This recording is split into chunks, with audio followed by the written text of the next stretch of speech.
Mr. Goodrich, you're all set. Have a good meeting. All right, now we're good. All right. Hello, everybody. It is, September is almost over. Yes. Unbelievable. 24th at 6:30.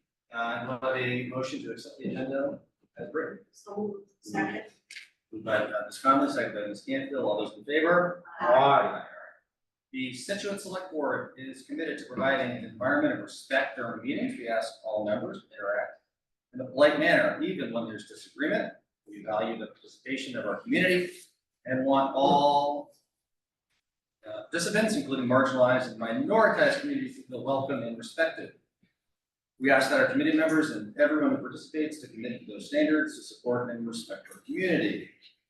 With that, we have the walk-ins, and again, walk-ins are for things that aren't on the agenda. That's for something that's not on the agenda.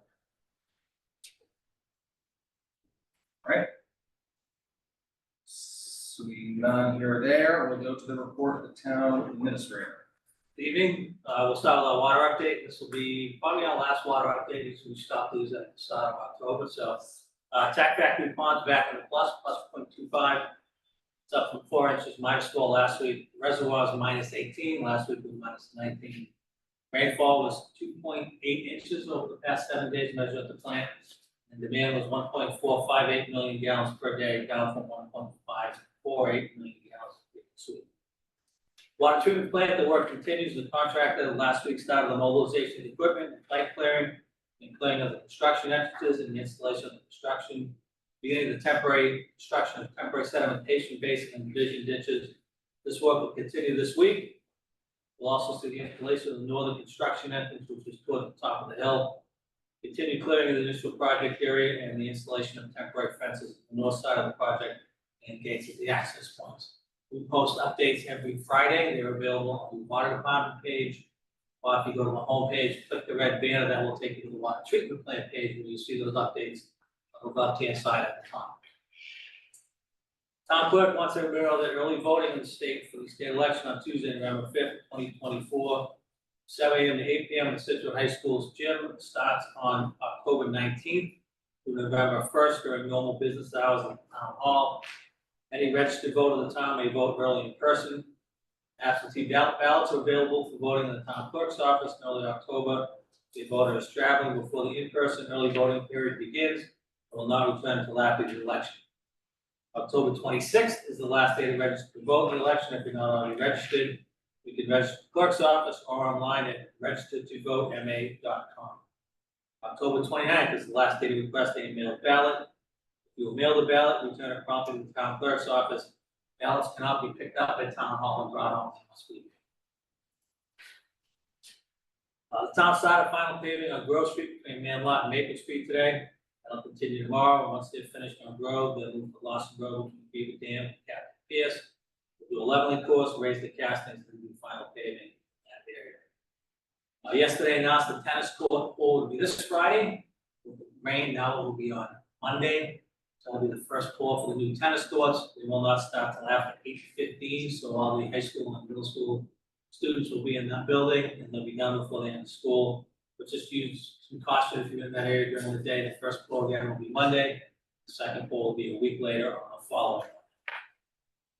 Father Murphy Division of the H Motor of Hibernian in Plymouth County is hosting a series of events in commemoration of the 175th anniversary of the shipwreck of the brig St. John, Saturday, October 5th and Sunday, October 6th. There'll be walking tours, panel discussion, memorial mass, and reception. Details are available on their Facebook page. More than 100 people died when the ship filled with Irish immigrants was driven on the Grampus Ledge off Cohasset on October 7, 1849. The food pantry is seeking assistance as the client list continues to grow. We're deeply indebted and grateful to the generosity of its donors. The pantry has a new list of most needed items as they are unable to get these items from Greater Boston Food Bank. Cranberry juice, hot chocolate, black and herbal tea, canned spinach, canned beets, brick bread mix, chunky peanut butter, instant potatoes, hamburger helper or Knorr pasta sides, cream of mushroom soup. It can be dropped off the pantry during operating hours on the bins behind the old gates. Scituate Library, Village Market, and Shaw's also collect items from the pantry. And finally, for everybody at home, Tomorrow, 9:25 is National Lobster Day. So I'll be out and about, say hi to a lobsterman and help you sell to a lobster from one of our establishments, or I'll get some from Jamie's, ladies, bring it home. So that's what I have for that. Thank you. It is a proven scientific fact that the Scituate lobsters taste much, much better than those up in Maine. They're horrible. Or So North only Shore. get or the North Shore, so North only get a Shore, Scituate no. lobster unless, you are in desperate need of one. On a more serious note, I did just want to extend, I think a lot of folks at home either saw on the news or social media, a terrible fire that happened in our community. I want to first just say thank you to our own local police department, fire department, all the first responders that were there. Fabulous response, also a great response from the community and everyone that was there. But also thanks to all the other communities around. They all came in, Marshfield, Cohasset, Norwell, Pembroke, for other ones I'm missing, but thank you for everyone working together. It was really a good show. With that, we'll go to questions.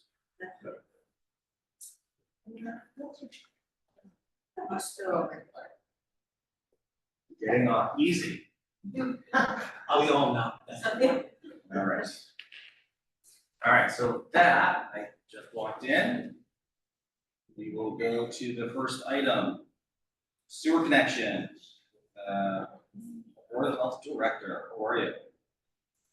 Good. How are you tonight? Always nice to be here.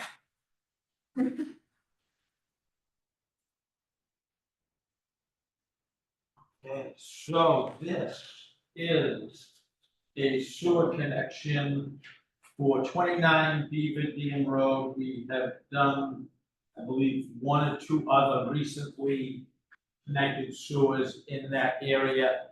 And this is going to give another family the ability to hook up. We did get a letter that the system was in failure. It's a cesspool at 29 Beaver Dam Road.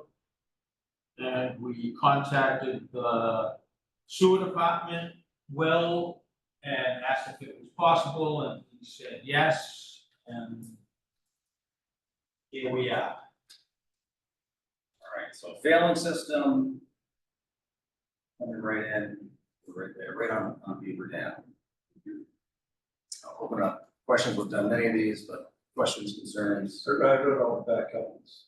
Straightforward. Backups in order, and thank you for doing that. Any comments from the audience? None. We have a motion. Move to approve emergency sewer connection parcel ID number 50-1-7-0 29 Beaver Dam Road, pending connection agreement, DPW and homeowners engineer / Second, Ms. Conlon, all those in favor? Aye. It is unanimous. Thank you very much. Thanks, Jim. All right, Nancy Holtz, Widows Walk Restaurant lease. It's a continuation from your prior meeting. The proprietors dripped in and asked if the board would consider doing a second one-year extension, so basically awarding both one-year extensions. Couldn't do it last week because it wasn't on your agenda, so if the board is so inclined, this would just award to them the second one-year extension, that they would be in the property for 2027. Again, for folks at home who don't know this, it's a 5-year lease, but the last 2 on the lease were single year.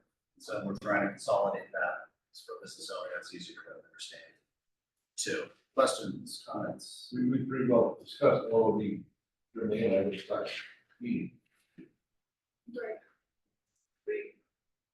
I was missing from the meeting, listened to the conversation, and I did look at the Widows Walk revenue number, writ large, the whole facility, and having a robust restaurant program there is, I would think it's doing nothing but improving that facility, so that Ian's killing it, and Bill's what, but, yeah, this is a good one.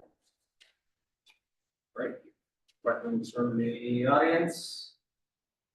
Seeing none, I'll take a motion. Move the select board exercise the one-year lease extension option for months 49 through 60 for the restaurant at the Widows Walk Golf Course to the current lessee, Rip Inn LLC, pursuant to the current lease agreement.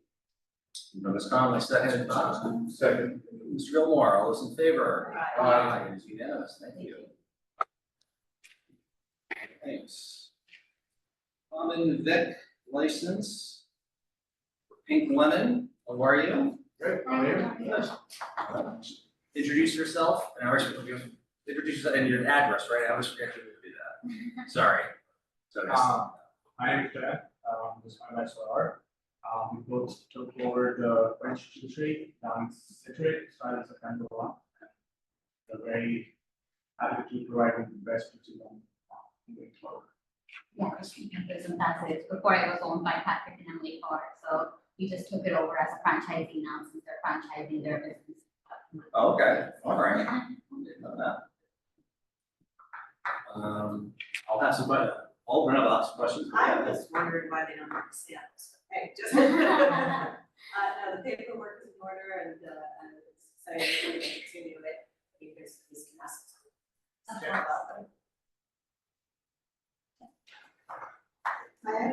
Thank you. Thank you so much. I wish you all well and good success. Thank you, thank you. It is. Yeah. Big fan, it's great, but my kids love it, it's really fun, I would just encourage you, try and get involved in some of the, you have to put the Little League, people love seeing the businesses that are out there Of and, course. getting involved in community and, Yeah, a lot of things are happening down at Cole Parkway and everything, so just, yeah, it's good to just kind of be involved, and love to picture, what's happening. We're super excited to be part of the community. So that's Awesome. great, yeah. So much fun. Thank Well, you. I know it'll be a great success. With that, just don't go yet. Yeah. We have to vote. I think it's gonna go well, but let's see. Would you like to? I would love the motion. Move to approve your common vicular license to Pink Lemon LLC doing business as Quench Juice Free. Moved by Ms. Canfield, seconded by Ms. Conley. All those in favor? Aye. Well, Thank you so much. Thank you. all right. Now, on this, it says next, 7 o'clock public hearing. We have to wait. So people are waiting, why does the candidate have to do this at 7 o'clock?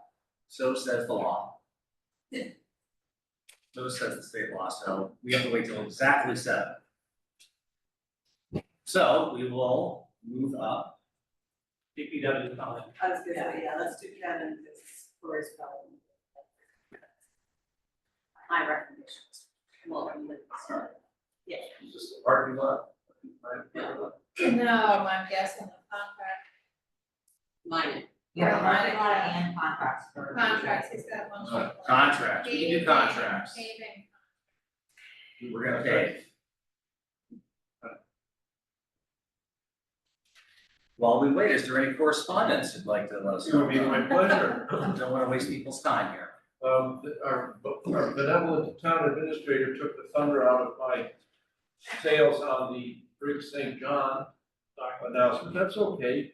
I'll just further embellish it. Looks like a very busy 2 days with educational, entertainment, and some reference to the 175th anniversary of 99 souls being lost off the Cohasset ocean area. We have so please attend if you can, it'll be rewarding. We have a notice of license application, another dock at 7 Holmes Street, fairly brief, straightforward. That's Department of Environmental, DEP. And then we also have the notice of appeals, dispute resolution, notice of claim for a dock posed at 196 Edward Foster Road, which is over there just inside the breakwater. And that, I'm sure you've got copies of that. That's what we have for correspondence. I will remind everybody, the 28th is Saturday, at the Scituate Beach Association, the Irish Heritage Trail fundraiser. Should be about 150 people, good entertainment, just a lot of fun. If you can attend, please do. Starts at 6 o'clock. Perfect. Thank you. Thank you. All right. Here, 12 minutes. Let's do top paving. Let's do it. So the first one, this is the Plymouth County Paving LLC. This is for 12, I believe, 12,000 a day. Set rate, am I correct on this? Correct. So we go out to bid, we went out to bid for 2 contracts. One is with a paver for small scale paving, larger paver that we get, typically can't bid to do small roads or small areas. One of the areas I was talking to Mike about is near the railroad tracks, like the Beaver Dam, First Parish, and just a couple of those look a little rough, so we do small sections of paving, we spend a day in there, or we might pave a small area. That's a machine, a full crew, trucks, and then we pay for the asphalt, so that's the bid that we did. The other one is a bid that we bring people in to come in and fill potholes for a day, or do sidewalk areas in different areas, so our crews can't keep up. If you've got good weather or whatever, we do as much as we can to beat up these expenses. All right, and again, for folks at home, we're your money's being spent, again, this would just go out to bid.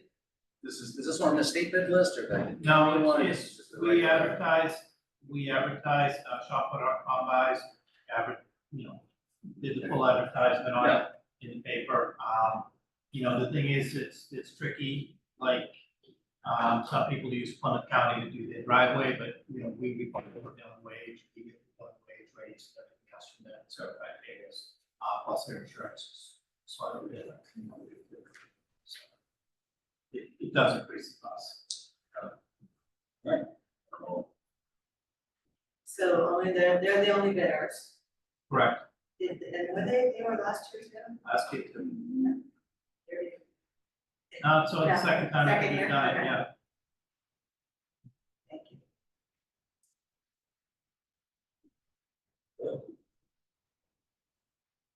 Okay, all right, let's take a motion. Oh, I'm sorry, any questions? All right, motion, sorry. Are there 2 or just the one? Move the select board award the contract for small asphalt paving crew services to Plymouth County Paving LLC effective 10/1/2024 through all extensions at unit bid prices quoted. Saracen, second by Second. Ms. Canfield. All those in favor? Aye. Aye, it is unanimous. All right.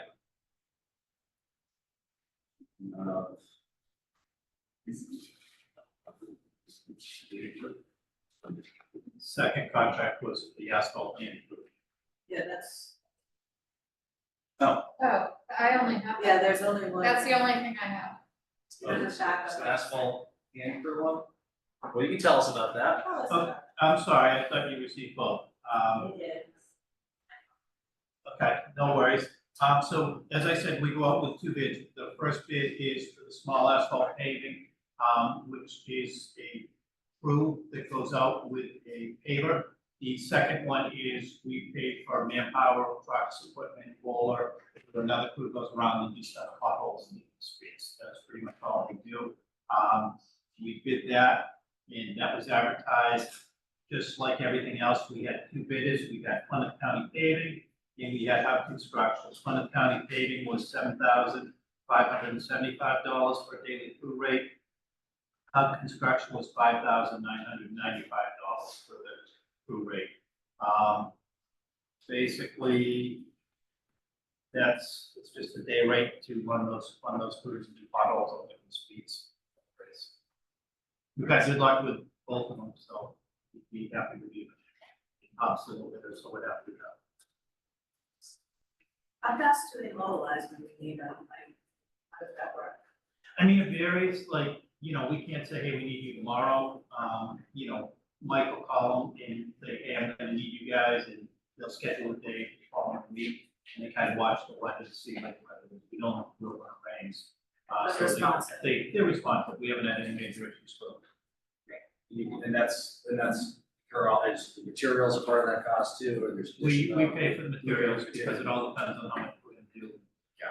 And you could probably do 2 or 3 days in a row, if need be, tell them ahead of time. Sometimes we could, it depends, it's kind of at Mike's, what Mike feels he needs to do. These should be residents, everyone's favorite, fixing these potholes, this should be good. Yeah. It is a fan favorite. Decrease your trips to the, Wild Brothers. Yeah. Any other questions? All right, All right, I have it. Move the select board award the contract for 24-HW-06 asphalt hand crew to Health Construction and Maintenance Company effective 10/1/2024 through all extensions at the unit bid price of $5,995 per day. Second. beginning with Harrison, second by Ms. Canfield, all those in favor? Aye. Aye, it is unanimous. Thank you very much. Thank you.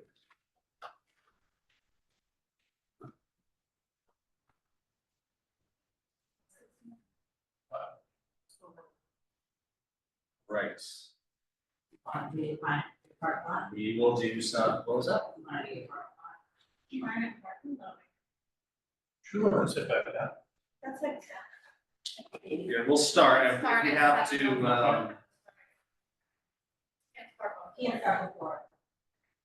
Yeah.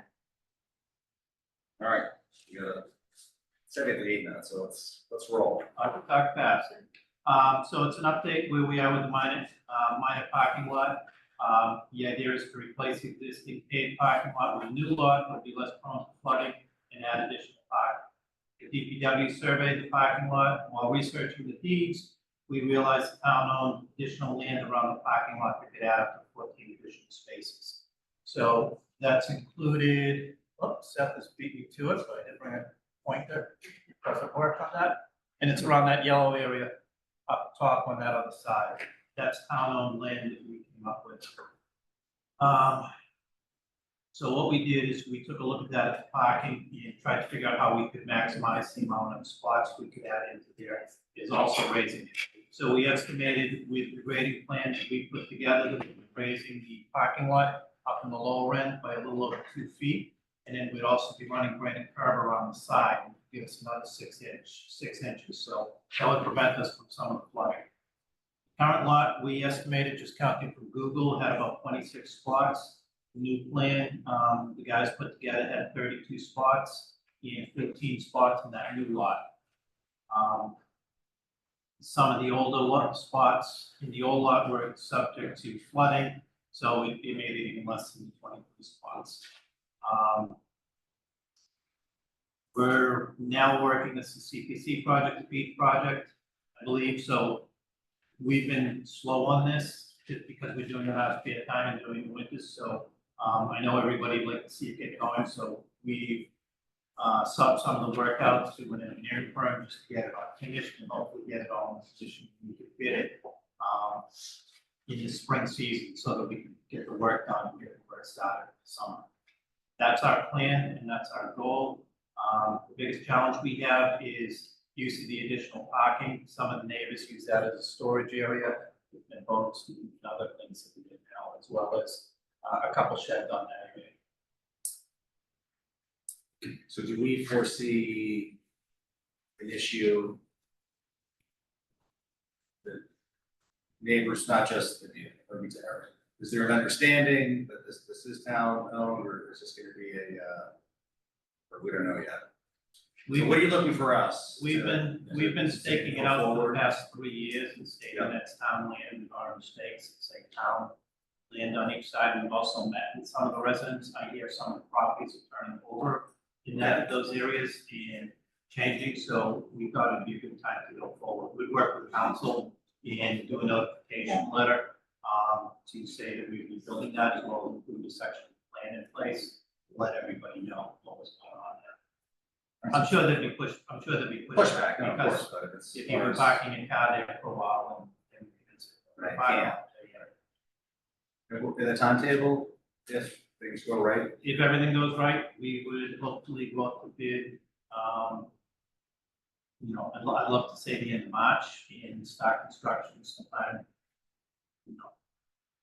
late April, early May, and get it done pretty quick. That's fingers crossed.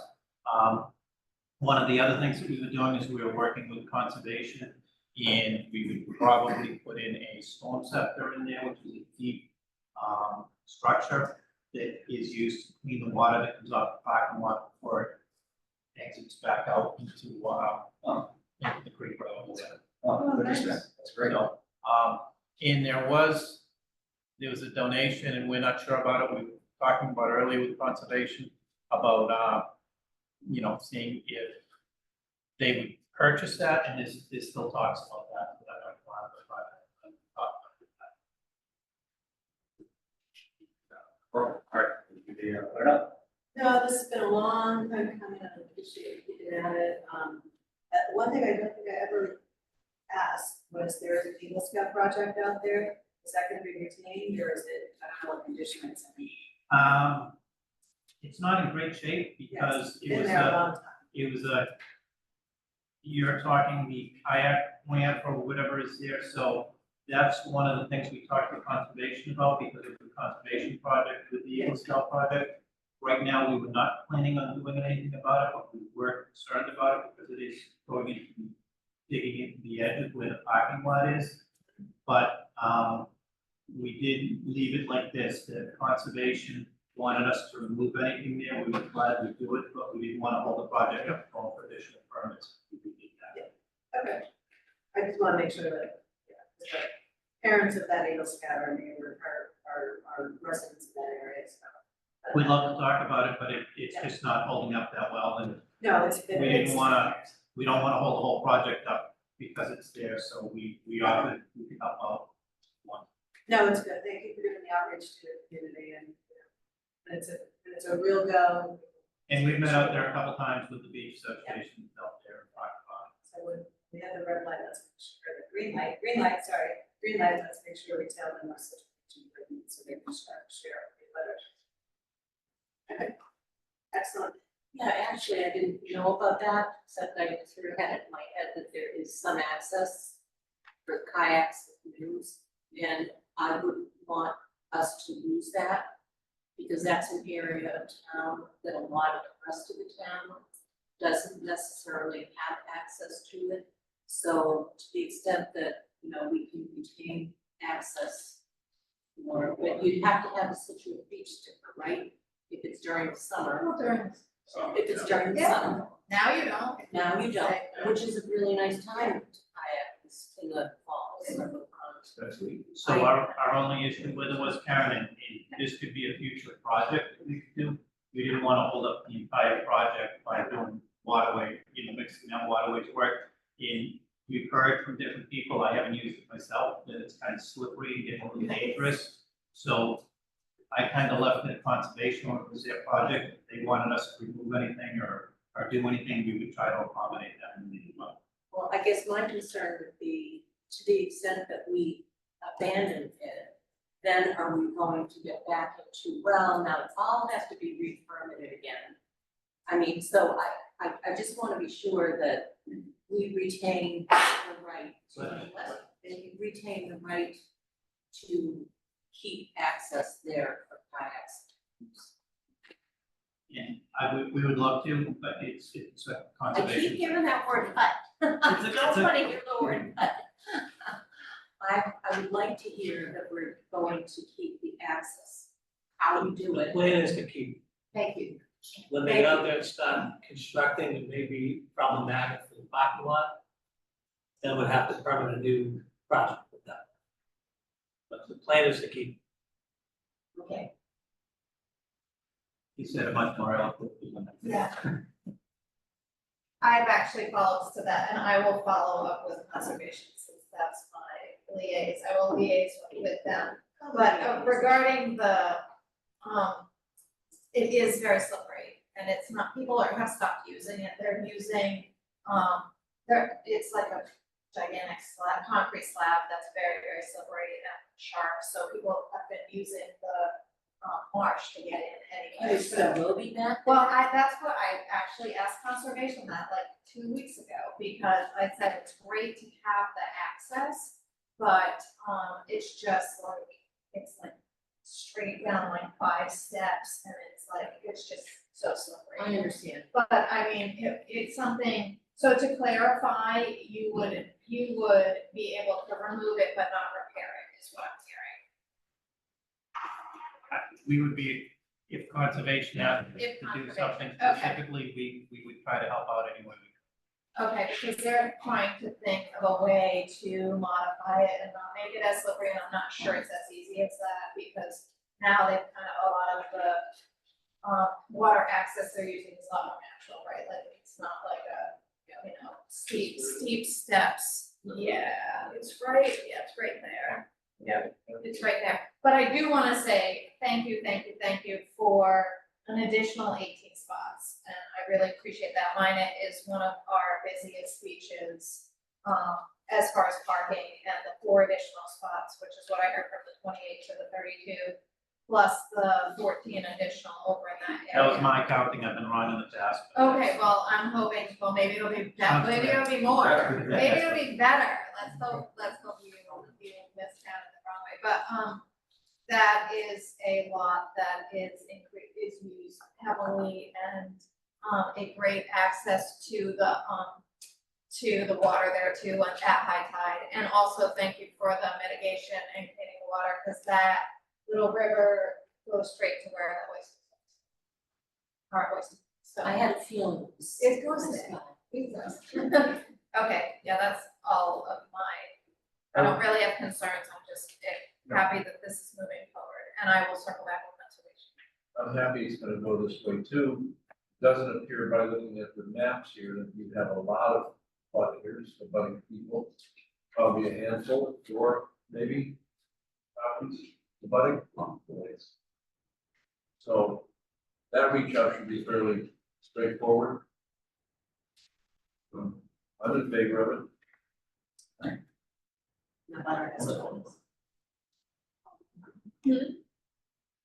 Any other questions or comments?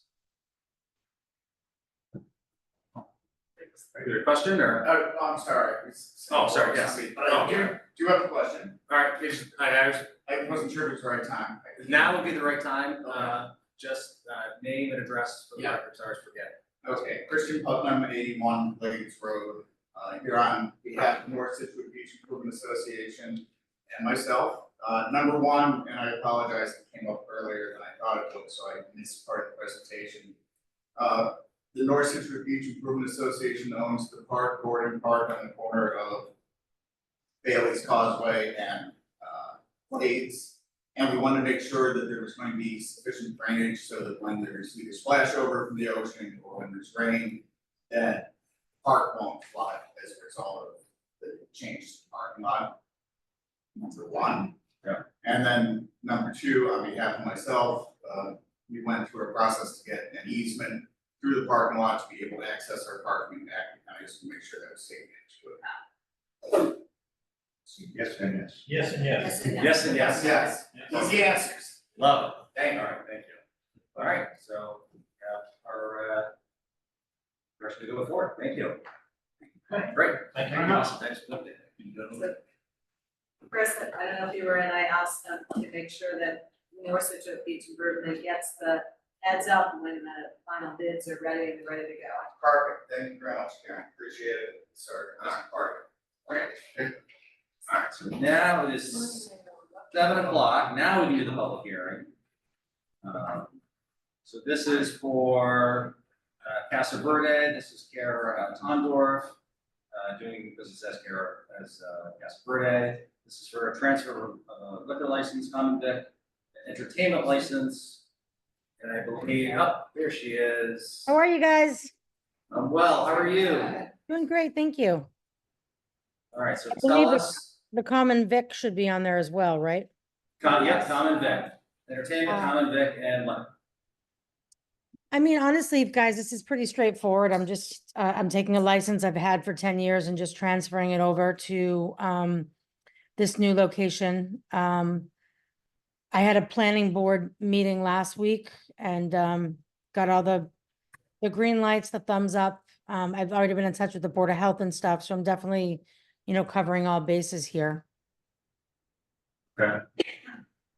All right, so this is at the old Dunkin' Donuts, is that right? And this is, one floor restaurant, 42 seats, 12 at the bar, total square feet, was 1,800, I believe, 1,800 square feet? 1925 or something like that, 1890. 1925, okay. And a common vic. Monday to Friday, 11 AM, 12 AM Saturday to Sunday, 10 AM, to 12. Okay.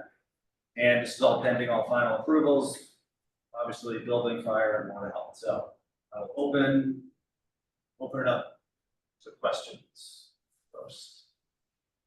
The comment is, you've operated, I don't know, I've lost count of how many restaurants in town and done successfully and, I believe without violation. Is that correct? I think.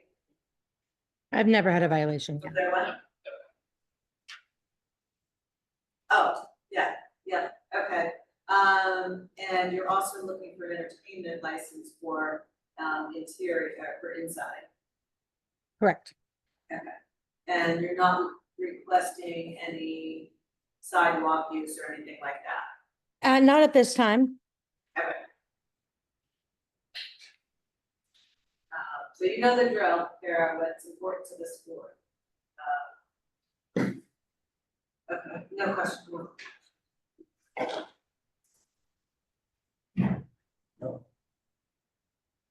Yeah, please. I looked at the, good evening, I looked at the attached layout plan. And honestly, my copy is fairly vague. My concern is when the Dunkin' Donuts was there was a connecting corridor back to the little barber shop behind it. Does that corridor stay in place? It does. That would be the second means of egress.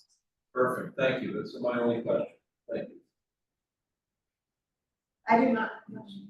Well, is there any modification to the windows or anything?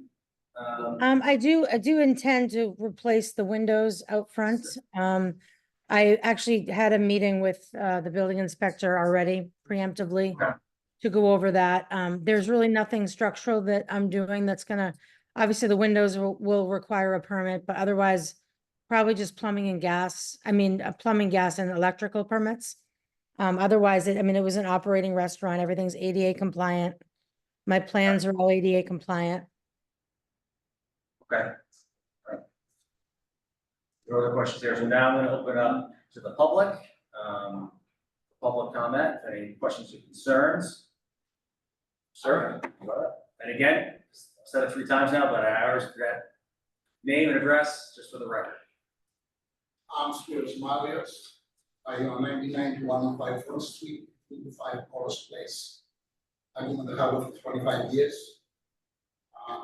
Actually, I wrote your letter, guys, also. For my concerns. My concerns is the noise. The last 2 years, our lifestyle has changed a lot. A lot of young people, a lot of noise. Supposedly it's acoustic guitar, acoustic singers. Now they know that exists. Everybody started out. Now everybody has full drum, full amplifiers. I live 5 feet away from Gali. 3 nights a week I cannot sleep. I've already lost 2 tennis, I'm losing the 3rd. This is from noise. This is from people playing drums. Nobody can sleep when there's full blown band playing 10 feet away from your bed or from your home. I think everybody can understand. We have multiple calls, multiple complaints in the harbor, a lot of them.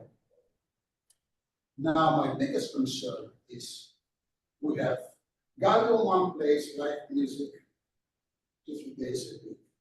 We have Hyperion Harbor live music 3-4 days a week. We're at the point that we can't even stay home, and this is a high density place with a lot of humans. A lot of people living around. The next building, about the 30 families. I have 10 families. Right across, it's another 8 or 10. So in another half a block, we have multiple people and families living there. We can't live anymore there. And there have to be some restrictions. Everybody, they put installing windows, they open the windows, they have a full band playing inside, and you can't stay home anymore. So I would like, please, to be some restrictions on this. You can have 6 feet away, windows open, and it drums and a full basic guitar playing downstairs with a full amplifier and a singer, and you are 5 feet away. Just can't stand it. Just in 1 day, 1 week, 2 months, 3 months, or how long can you stay? You just can't. I think when they use music, it should be those high amplifiers. I mean, they're small places. We respect this business and we give them business, but we can't stay home. We can have a peace day. I encourage any of you guys to come on a Friday night or Saturday night, 1 o'clock in the morning, to see exactly what's. Maybe you have a better picture. So I would please have some consideration. Thanks. I think this should be closed doors and windows, and then I could have a full band and enough. There are restaurants that there's a bit like after 10 or 11 o'clock, they become the full bars with the live music.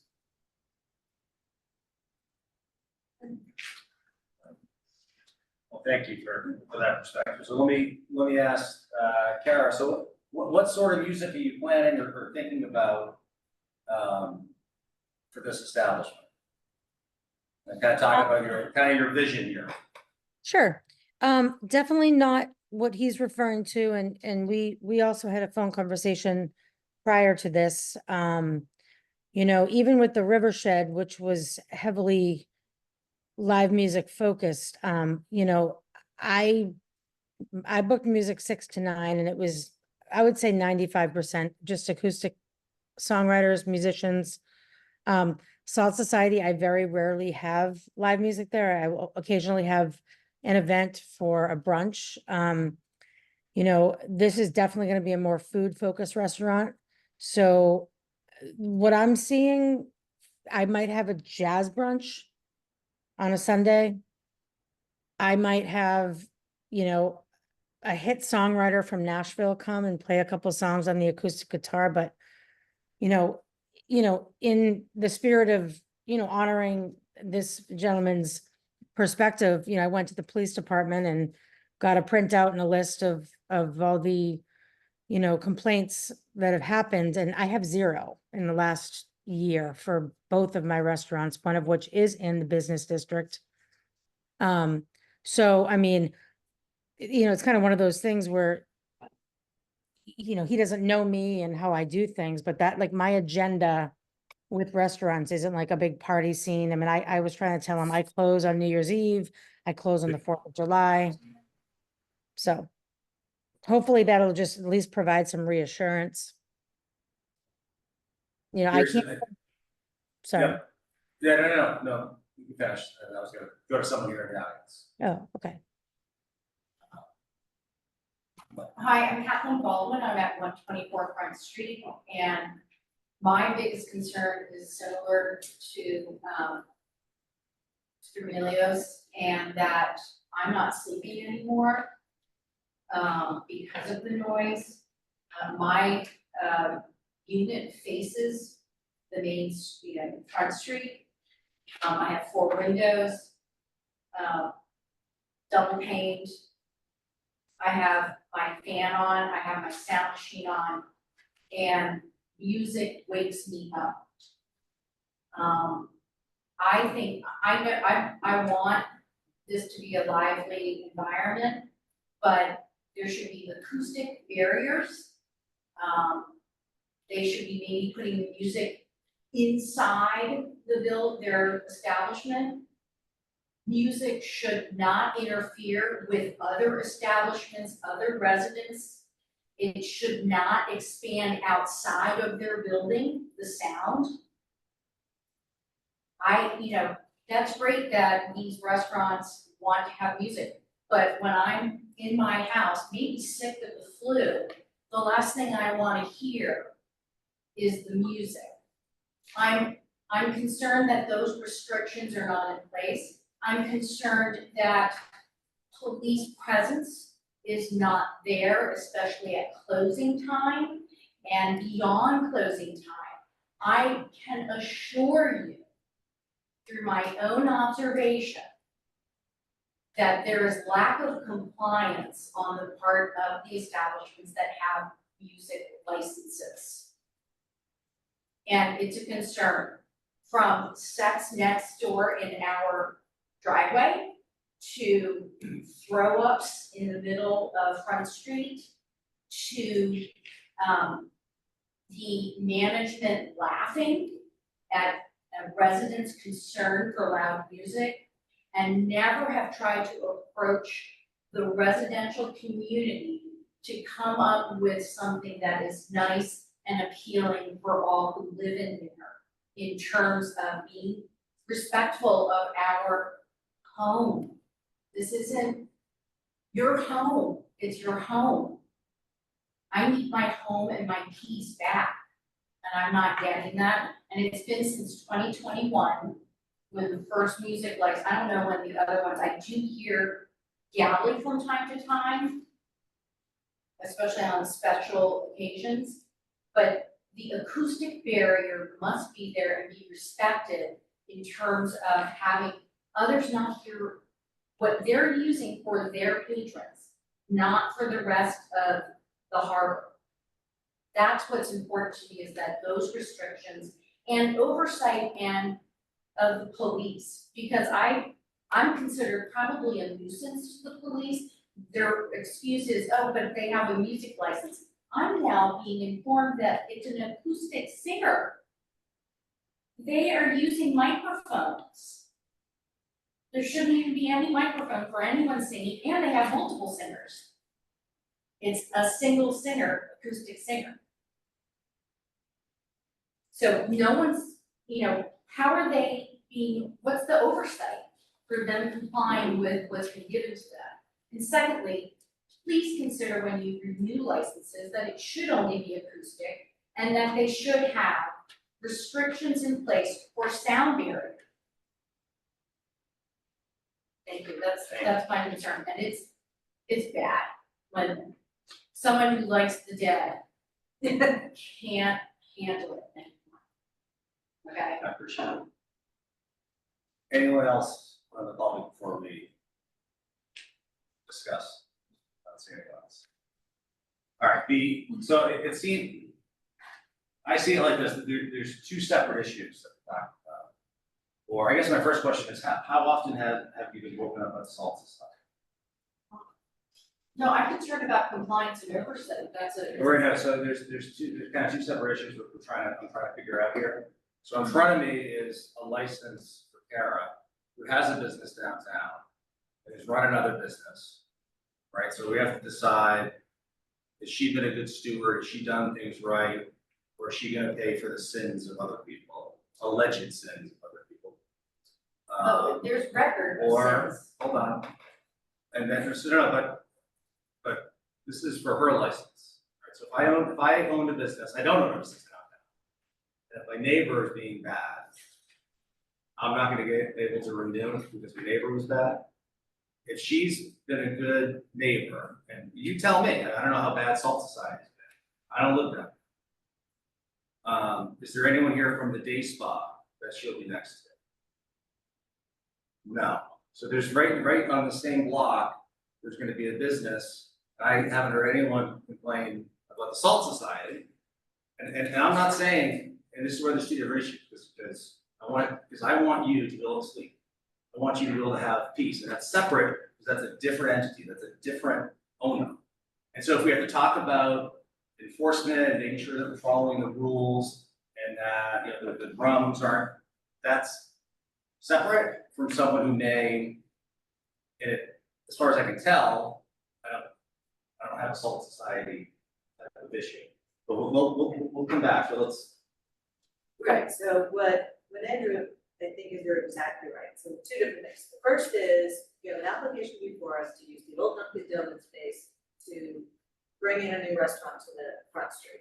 We have an operator who has a history in the town, that I'm not aware of any noise complaints that you're focused on. Or the sort of behavior that you were referring to for the customers. So the board needs to deliberate on those questions. Do we approve her licenses that she needs to open that restaurant? And there's three pieces. One, restaurant, the victim license, so she can serve food. Second, the transfer of her liquor license she already has to this location. And the third is her entertainment license. The separate issue, which I really appreciate bringing to our attention, and I think it's something we're going to have to, we're not gonna solve it tonight, because it's not being deliberated tonight, we have to put things on the agenda, but we can deliberate at another time on it, is the places where there's documented complaints. We need to do our homework. How are we following up with it? Who's making sure that, galleys closing the windows because they don't have an outdoor? Are the doors shut on the establishments that are switched out anyway? All of those things, are they, and we have a list of what their licenses are they having the entertainment they're allowed to? We need to do that homework based on the complaints, so that I think we can, if you understand, we would put that off to have for another conversation. Look at the abutters approvals as well. Yeah, all of that stuff is bigger than this conversation, and I think you've said it exactly right. We have to, based on what we know of this applicant's past behavior and the completeness of her application for all the things she has, a lot to suggest. Do we want to approve that? And then I would suggest that we take this up at a different meeting, because I think it's valid. I know that things are getting wrong. The good news is people love our front street. Bad news is it comes with responsibility. 3 weeks ago, we had 20 guys fight. And That's a killing very each other different thing. at 12:30 at night. Exactly. They were flying on the streets and on the sidewalk, and now the guys are hitting them. So 5 that's police the- cruisers, drunk people. I can bring you 100 videos if you like to kind of get Oh, a yeah, I feeling. have about 100. But that's not the point here. What are we saying? I come from a far country, on my country, they say when you get burned by hot soup, you blow even on the yogurt because you're scared that you're gonna get burned. And this lady here said might be the most wonderful person. As a matter of fact, I own a restaurant for 21 years myself in Boston, okay? I understand exactly what she comes from. But at this point, what I'm trying to do here is prevent ourselves from, or protect ourselves as much as we can, if it's any way possible, so we don't go through what we go with the Iberian and the Galia. I've never come here to complain to anybody for 26 years that I'm on the harbor. I listen to Iberian Tavern and the promise that they can. It's a living hell, sorry for my English. On a Friday night and a Saturday night, I encourage anybody who wants to come on the month of May, June, July, and August, from 10:30 to 1:30 a.m. They have created a hot spot, and this is what the teenagers go. This is what the drinking is going. I went to the police station a number of times, so. I see the I know, I connection wish- to her though. I see I the wish we had connection. that, I wish you did tell me about that prior or about that, or those complaints did come, because again, trying to hold her hostage for. I'm not going to any houses, just Well, put some that's- regulations so that. Well, so then, sorry, you go ahead, and then. Okay, one more question, 91 Front Street. I guess you have one question for Ashbury, because of all of what we have gone through on the streets. I'll repeat it, Kara, she can't hear you, but I'll repeat it for her, Is so I'm sorry. Ashbury going to have open windows, or are they just going to be glass windows? Or are they going to have that openness that the other two have? All right, so, Because that becomes That becomes that spread. creates all these issues. All right, so Kara, the question is, as of right now, is the plan to have open windows? Outdoor seating is not, no outdoor seating, so there's no.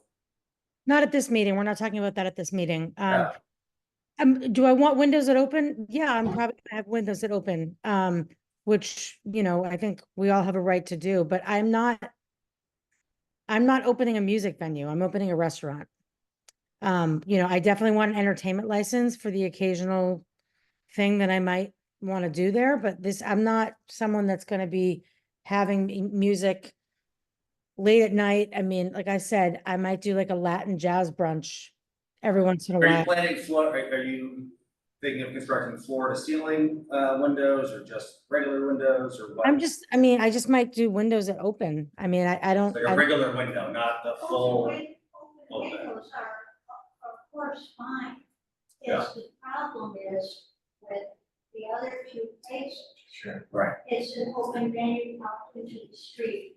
And you have amplification of music, you have drums, so it becomes unbearable. And so that is the only reason I'm asking about.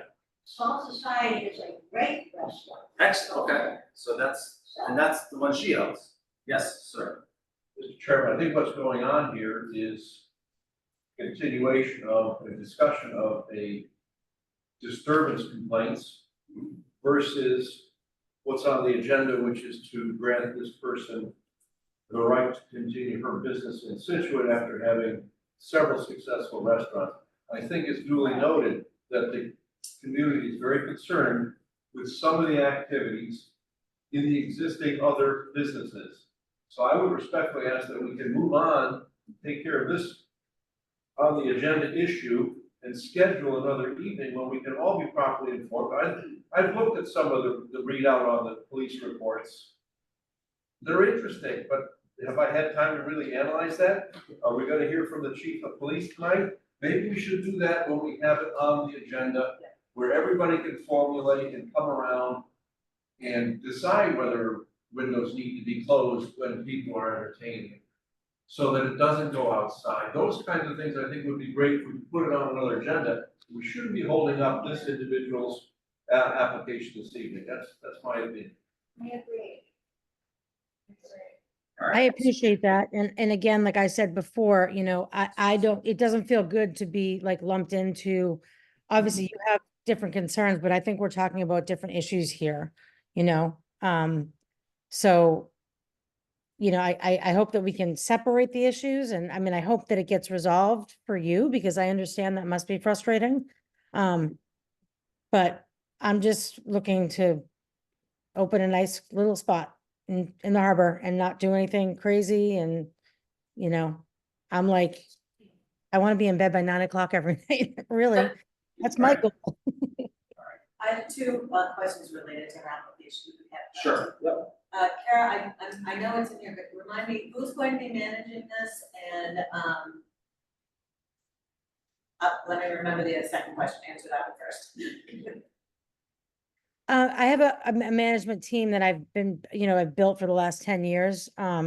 So it's not going to be one single manager. I mean, I'll be there. I'm on the application as the manager, but I have a team, a management team that I plan to, between Salt and the new place. Obviously, you know, we want to be really mindful of the adhering to all of the checking IDs, all that stuff is the most important thing on the alcohol license. The other question I was gonna ask is, what's your timeline for this? I saw in your lease, you've got a 4-month build out. Is that what you're looking at? Like, I mean, I'm hoping it's gonna be sooner. You know, I wanted to wait until I'd like to be open by the new year. If that's possible, so that's the goal, but. Okay, so for the folks that are concerned about the other issues, this restaurant's not gonna, I would imagine that we would take this up long before they're up on those issues. Right here, in the middle here. I would like to say, I think we are lucky, we're the victims of our own success. We have a very vibrant harbor.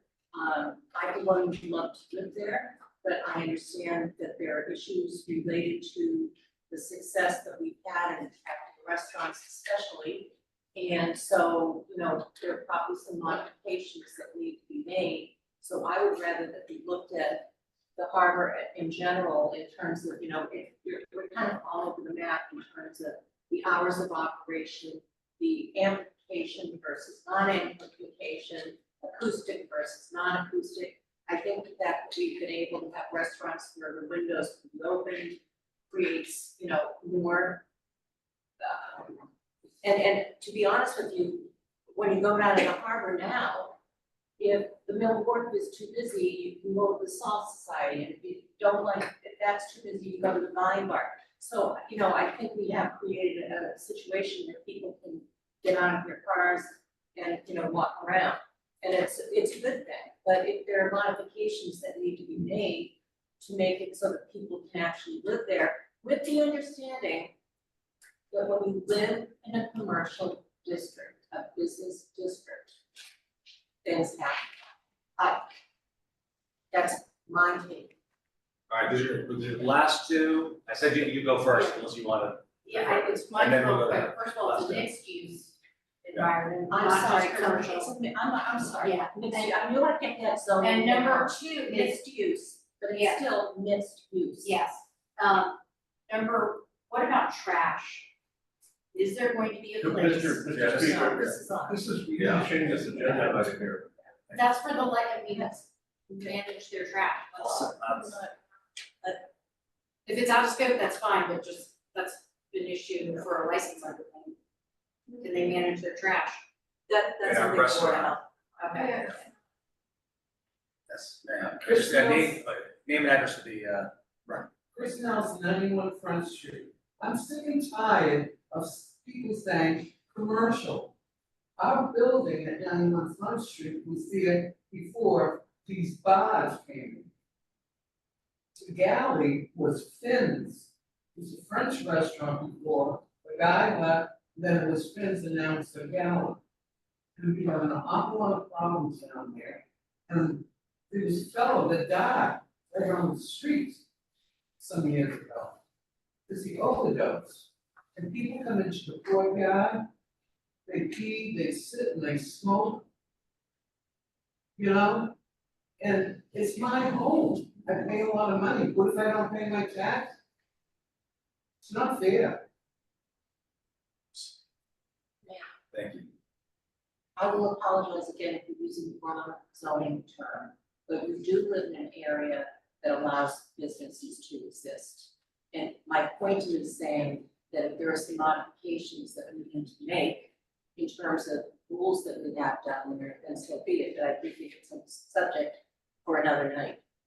Well, the gallery has amplifiers, or they're not supposed to have them. Right, so And here's, they're not being penalized by it. so here's what we're gonna do. So there, again, there's two, again, as we discussed, there's two different issues. We haven't, no one here has identified any issue that Caraton or for any of our establishments have created any of these issues. And I would just only ask you to put yourself in our shoes once. When you have a business, Oh, I mean, there's I think it's okay. fabulous. And then, so that means that we can schedule another time, because we have to do things, we have to schedule all the time, and we can talk about modifications for, because I don't want you to think that we're not listening. I And we get, do no, I care, get it, but- I get it, we've just gotta stop talking about our topic, because they're gonna put it on the agenda, and that's fine. But let's put it on the agenda. They send notes in. We can do, well, yeah, we can do that all out on a good time. Does that make sense? Again, I don't want you to think that we're not, because I do, because we We do care. understand, we understand. Like, I don't want you to think that we don't care about trash and everything else. And the next agenda item, if we don't do more work, could be a moot point. We're talking about flooding down the harbor, trying to prevent the flooding. We're trying to stop all that. So we want to make sure we do some of those things. And I do want to say that, yes, we are sometimes victims. But I know we can work through these neighbors. I know we can. It's gonna take some patience, but we'll get there. All right, because I do know. All right, so with that, we'll do a motion for Casa Verde. Move to approve the transfer of an annual on-premise, section 12 restaurant all alcohol beverage license for Casa Verde Incorporated, DBA Casa Verde, located at 108-110 Front Street, Scituate, Massachusetts. The premise is a one-floor restaurant with 42 seats, 12 bar, 30 dining, with a total square footage of 1,869 square feet. Hours of operation for liquor sales are Monday through Friday, 11 a.m. till 12 a.m., and Saturday and Sunday, 10 a.m. till 12 a.m., pending ABCC approval. Item 2, move to approve a new common victualler license for Casa Verde Inc., DBA Casa Verde, Monday through Friday, 11 a.m. to 12 a.m., and Saturday through Sunday, 10 a.m. to 12 a.m., pending all final approvals and inspections from Building, Fire, and Board of Health.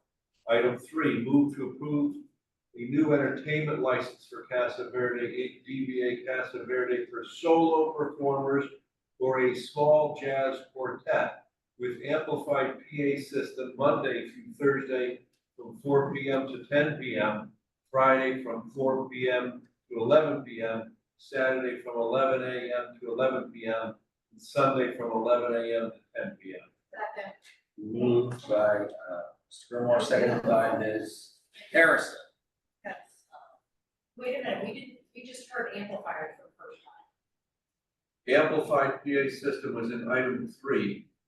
Definition of an acoustic singer does allow a microphone and an amplifier. Does it? It does. Does this matter? Yes, it does. Yes. This matter came up with trying to define, to make sure that we drilled down on outdoor entertainment license for TKO Valleys. When they had, they had a guy with guitar and they had a microphone with an amplifier, but their license was only for acoustic, but they had acoustic, no behavior on outside. So we modified it so that they weren't in violation and recognizing that most single singers are gonna have a microphone. I mean, I know that even at Salt, you have a microphone, you have like one singer in it. I'm a songwriter and it's obviously it's words and stuff, but it's also understanding, like, even if you're playing an acoustic guitar, like you have to have something to plug into, and that is going to fall into the definition of amplified.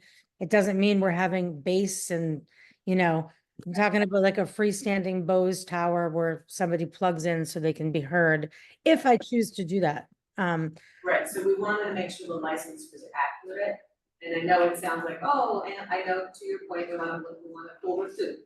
And you don't want it cranked up, but I think that's an issue we can address when we talk about the macro, but it is consistent with what we've done in the past to recognize that a guy with a guitar is going to plug into something, and that's to be accurate. Plug for his voice or for the guitar? Oh.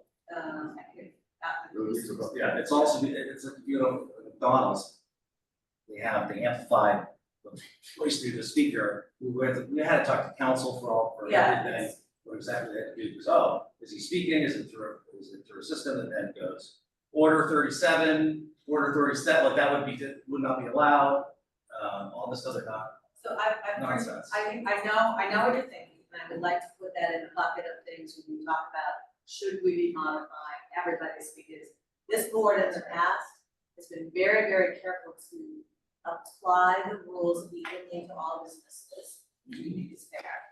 And if something needs to be tweaked, we want to be able to do it for all businesses. So at the moment, if I'm looking at the whole list of everybody's got an entertainment license, that's how we define even acoustic, we specify that. Sorry. Yeah. So we have a motion by Mr. Gilmore, second by Ms. Harrison, all those in favor? Aye. And then we will find a time, so just so folks here, so we'll find a time to talk about quality of life issues, enforcement, trash, there was one other. Sound But, Yes, yeah. sound. Yeah, fully licensed sound, acoustic sound. So the. Acoustic sound. Can I and a ask, future can I meeting. ask something, you said this thing, the gate license is getting, is it for you or for out and singer or a full band? No, it's a, Jazz, the, Some of It them says are solo acoustic or. No, this one specific. solo performer or small jazz quartet. This one would be a small jazz quartet. or solo, or solo. Or one solo With an performer. amplifier. Not a full band, that's what I'm trying to say. Correct, not a full band. No, yeah, That's what the no. license Right. says. Okay, She's Definitely not a full band. no full band. All If, right. it- So if, we'll- if I even have music at all, yes, it's not gonna be a full band. It's 1,800 square feet. That's true, it is only 100 square feet. Haven't started Yeah. yet. Yeah. I mean, I Alright. could put a full band in there, no one could show up because they wouldn't fit, so. All right, so motion is. motion, and it was unanimous. All right. And we'll find another time to talk about all those other issues.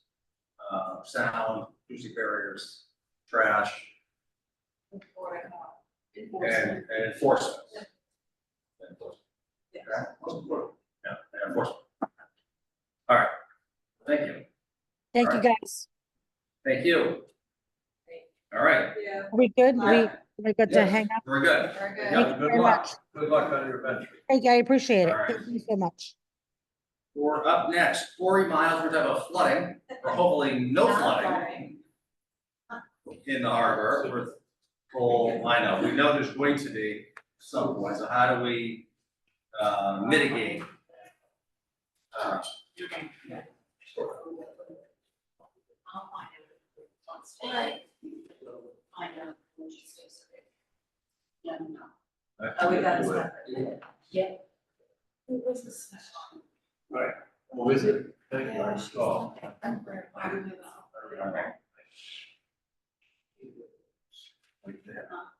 All right, and we have, is that Matt? It is Matt. And Ally Gilmore, yes, we got people filing in. Give me a second to share my screen. We'll have a presentation.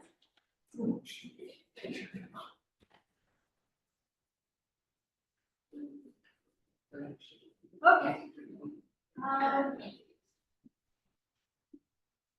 I'm going to let Matt, who is the chair of the Full Parkway Development Committee, do a little introduction, and then we will turn it over to Ally Gilmore from the Collins Engineering Group, who will lead us through a presentation of sort of what we've seen so far from the modeling and engineering that was done, and what kind of pathway forward it addressing some of the issues that over.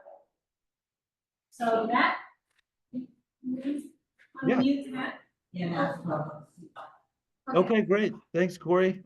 Yeah, I just wanted to say how much we appreciate as the chair. I'm sorry I couldn't be there. First of all, I'm solo with my son tonight, so he's watching Monsters Inc. in the other room. But I did want to thank Corey for all of her very hard work, and I'm you know, on this committee, but I'm also on another one, and she just does a lot of really great work for us. And Corey, I just wanted to thank you publicly for everything you do for us. Thank you.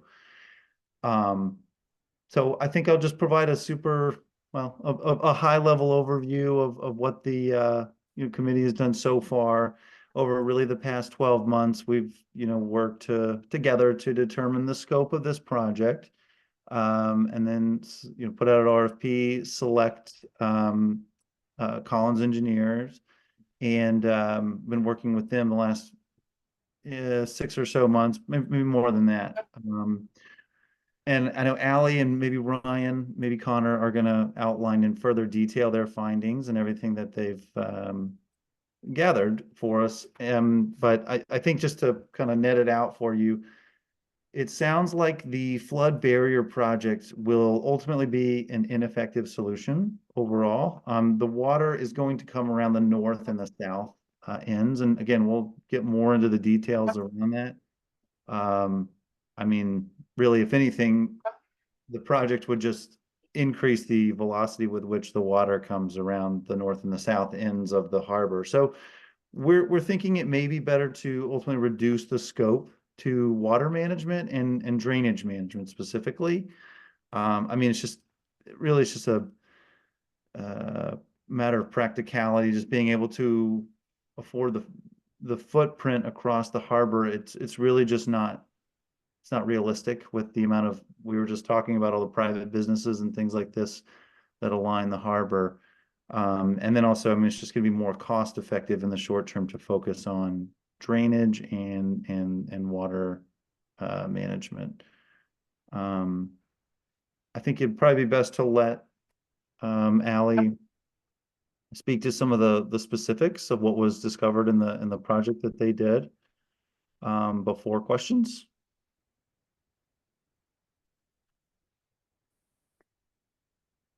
Sure, I can So jump I will in. hand it over to Ally to thanks. Thanks, Matt. Good evening, everyone. It's nice to meet you all. My name's Ally Gilmore. I'm a project manager at Collins Engineers. We've been working on the Cole Parkway Resilient Design Engineering Project. We also got Ryan on the call from Collins. He's a regional manager on our team.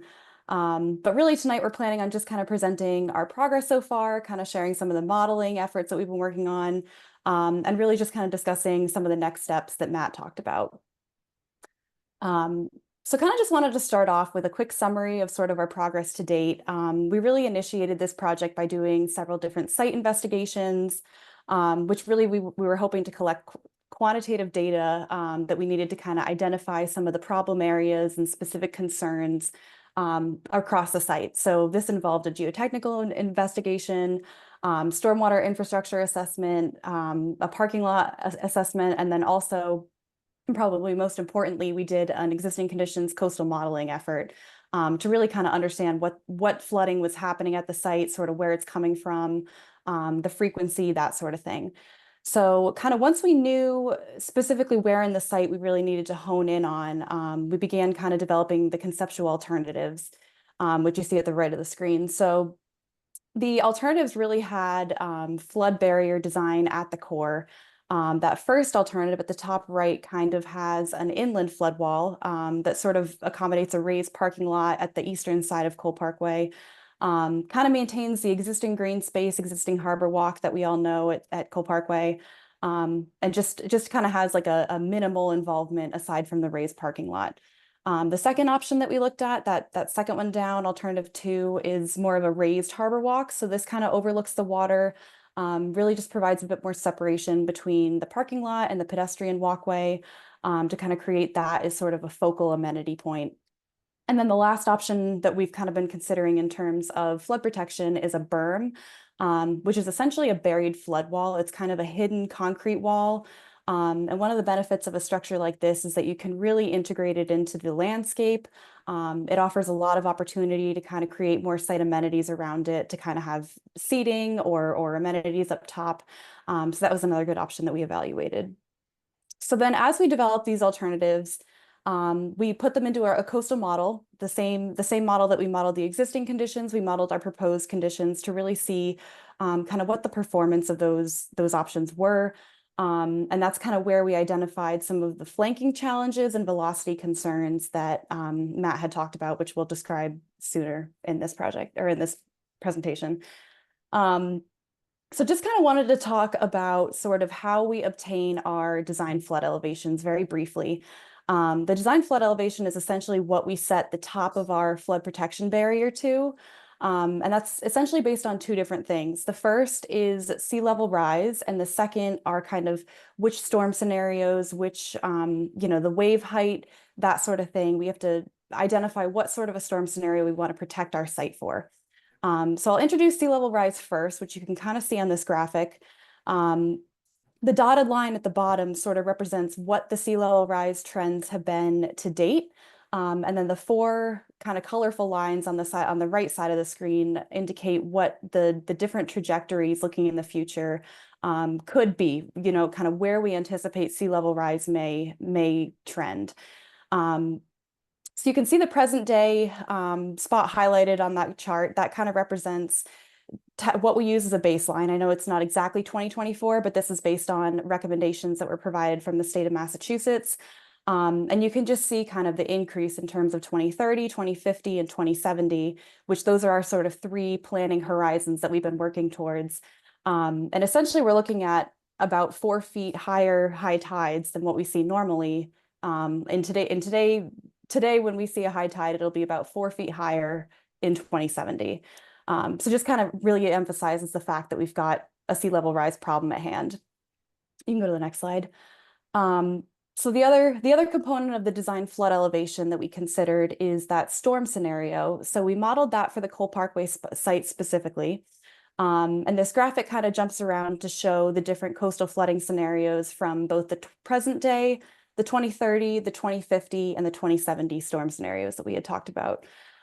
Each storm scenario kind of represents a different color. The green 2%, or sorry, the green color represents it's called a 100-year storm. And statistically, this means that this storm should happen once every 100 years, or it has a 1% chance of happening every year.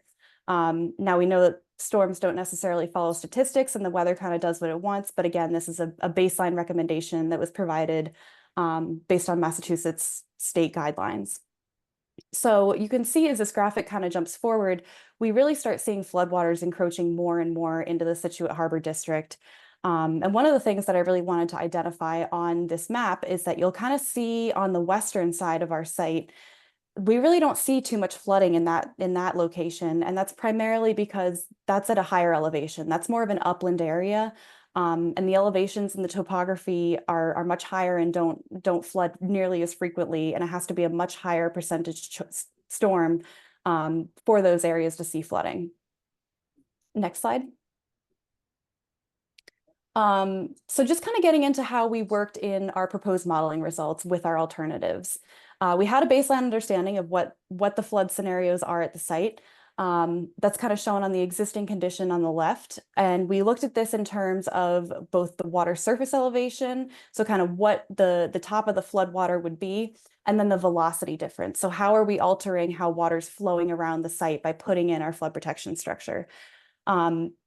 That graphic on the left, the existing conditions, that kind of shows sort of the extent of flooding in that blue hatch. And you can see that 10.3 foot, that is the water surface elevation. I want to emphasize that's not the depth. We're not going to see 10.3 feet of flooding on top of the site.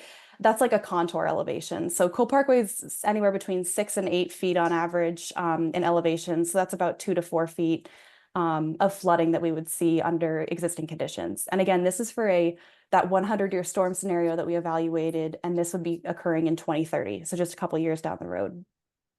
So if you look at the next panel in the middle, that's our proposed condition. So this is kind of what's going to happen if we were to put in our proposed flood protection barrier. The orange line that kind of goes around the perimeter of our site, that represents our flood protection barrier. You can see that we're closing off kind of the entire perimeter of Cole Parkway, essentially. And then we tie it into the Mill Wharf Plaza, so it extends across Old Dock Street, and really just kind of isolates our site, or so we thought. But then when we started to model it, you can see on that light blue hatch, we're still seeing some flooding coming into our site. That 10.3 feet water surface elevation on the outside of the site still represents kind of the existing conditions, but then on the inside of the site, where we had originally anticipated seeing a much larger reduction in our water surface elevation, we're really only seeing about 5 inches of reduction. So not exactly the performance we were hoping for. And then looking at the velocity, that's another consideration that we needed to evaluate. On this graphic, the orange sort of represents our proposed improvements. And this is kind of the hot areas of the site. This is where water is starting to flow faster. And the blue areas are where water is slowing down. So you can see the largest blue area is up near the Old Dock Street entrance into the Parkway, kind of right next to the Coast Guard building. And if you look at the graphic to the left in the proposed panel, you can see that we're closing off that pathway. So we've closed that barrier off, and now the water needs somewhere to travel because it always flows from high to low. And we know that Cole Parkway is such a low-lying area of the site. So because Scituate Harbor is also low-lying, the entire topography around our site is so low that the water has the ability to be able to flow around into some of the front street and the side streets and alleyways just to the north of our site. And it ends up flanking our flood protection structure, which does kind of cause, number one, that extent of flooding inside of our barrier. And number two, it has those accelerated velocities. And we're seeing kind of the same thing going on at the southern end of the site, where we've extended our barrier across the boat ramp and kind of across the southern parking section. And what's happening is because the topography of the areas around, the elevations of the roadways and the land just outside of our flood protection barrier are so low that water is still being able to travel around our flood barrier and just flow into the site that way. Next slide, please. So just kind of summarizing what this means, we do see some slight performance improvement, so a little bit of reduction in our flood depth and our flood extents, but ultimately it's not very significant and Cole Parkway is still flooding. So in addition to that, we're changing our flow pathways, so how water is flowing around our site, and that's because of how we're closing off that old Dock Street entrance, we're closing off the boat ramp, which were two of the key flood pathways that were kind of inundating the site on a regular basis. And now water is essentially flowing up and around our site, but still getting into Cole Parkway. And because of us closing off those two kind of main pathways, the water's flowing faster since it's flowing through a smaller area. So this provides impact, this impacts the buildings, restaurants, shops along Front Street. So in order to kind of combat that, we really need to look into deploying some sort of a deployable barrier or some kind of a removable flood protection structure to really provide the added benefit to those entities along Front Street. Next slide, or next click. So essentially what this means is that our project is not independently effective. And that means that by itself, our project does not have the overall impact on flood reduction that we were really striving for. And again, that's due to kind of the elevation around Scituate Harbor. It's just such a low-lying part of the town. And due to that, water is able to kind of come into our site from the north and south that's outside of our project limits. So kind of the next steps, we're sort of at a little bit of a thinking point in terms of what we're planning on doing next. And really what we've been looking at is we have this problem where our project is not independently effective. By itself, it's not going to prevent flooding from happening in the parkway. And that's due to the flanking that we had discussed. So really at this point, we're thinking maybe the best solution is to kind of reevaluate the scope that we have already to try to figure out how we can achieve the most cost-effective solution. Trying to really, make the most of this project. We want to have improvements. We want to have to see change as far as flooding goes, but we need to do it in the most effective way. So that kind of is broken down into two separate things. We can either expand the scope, which would look like kind of increasing our project footprint. We would evaluate sites to the north, maybe the south. In particular, we would look at Old Dock Street, kind of the bulkhead along that area, potentially looking into Mill Wharf to really assess a larger footprint and see if there's areas that we might be able to kind of tie our flood protection structure into those upland areas, those higher elevations, to really have it be as effective as we can. But one of the main drawbacks with that is, as Matt said earlier, there's a lot of private property up in that area. So we would need to get a lot of stakeholder buy-in, a lot of support from property owners, as well as a lot of property owner buy-in, because the town alone can't pay for work on private property. So because of that, this is a little bit of a cost prohibitive approach in terms of construction. So the other option that we could do is to kind of reduce our scope. So that would look like either only providing flood protection to a certain level.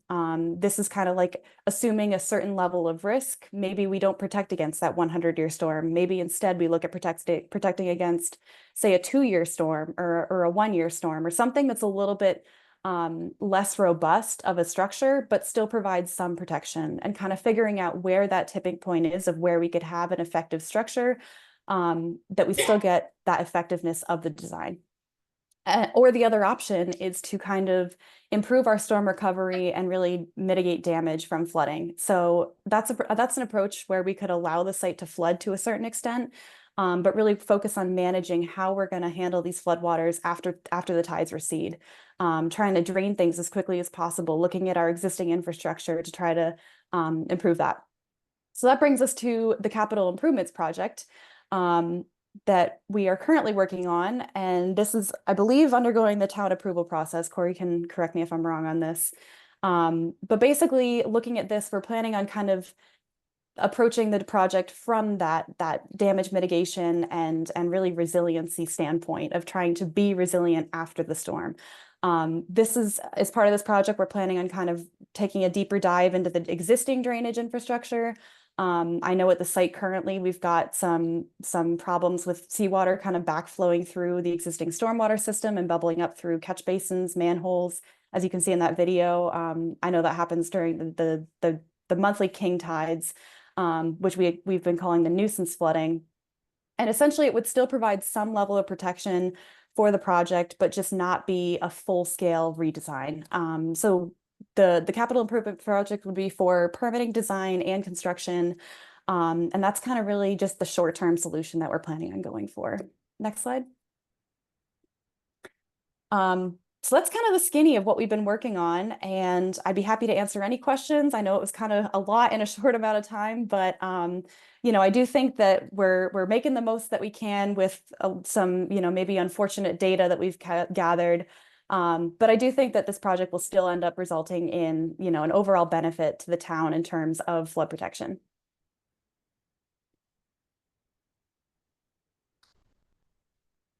One positive outcome of this is no parking will be impacted negatively. So that's was a huge concern. So that's good.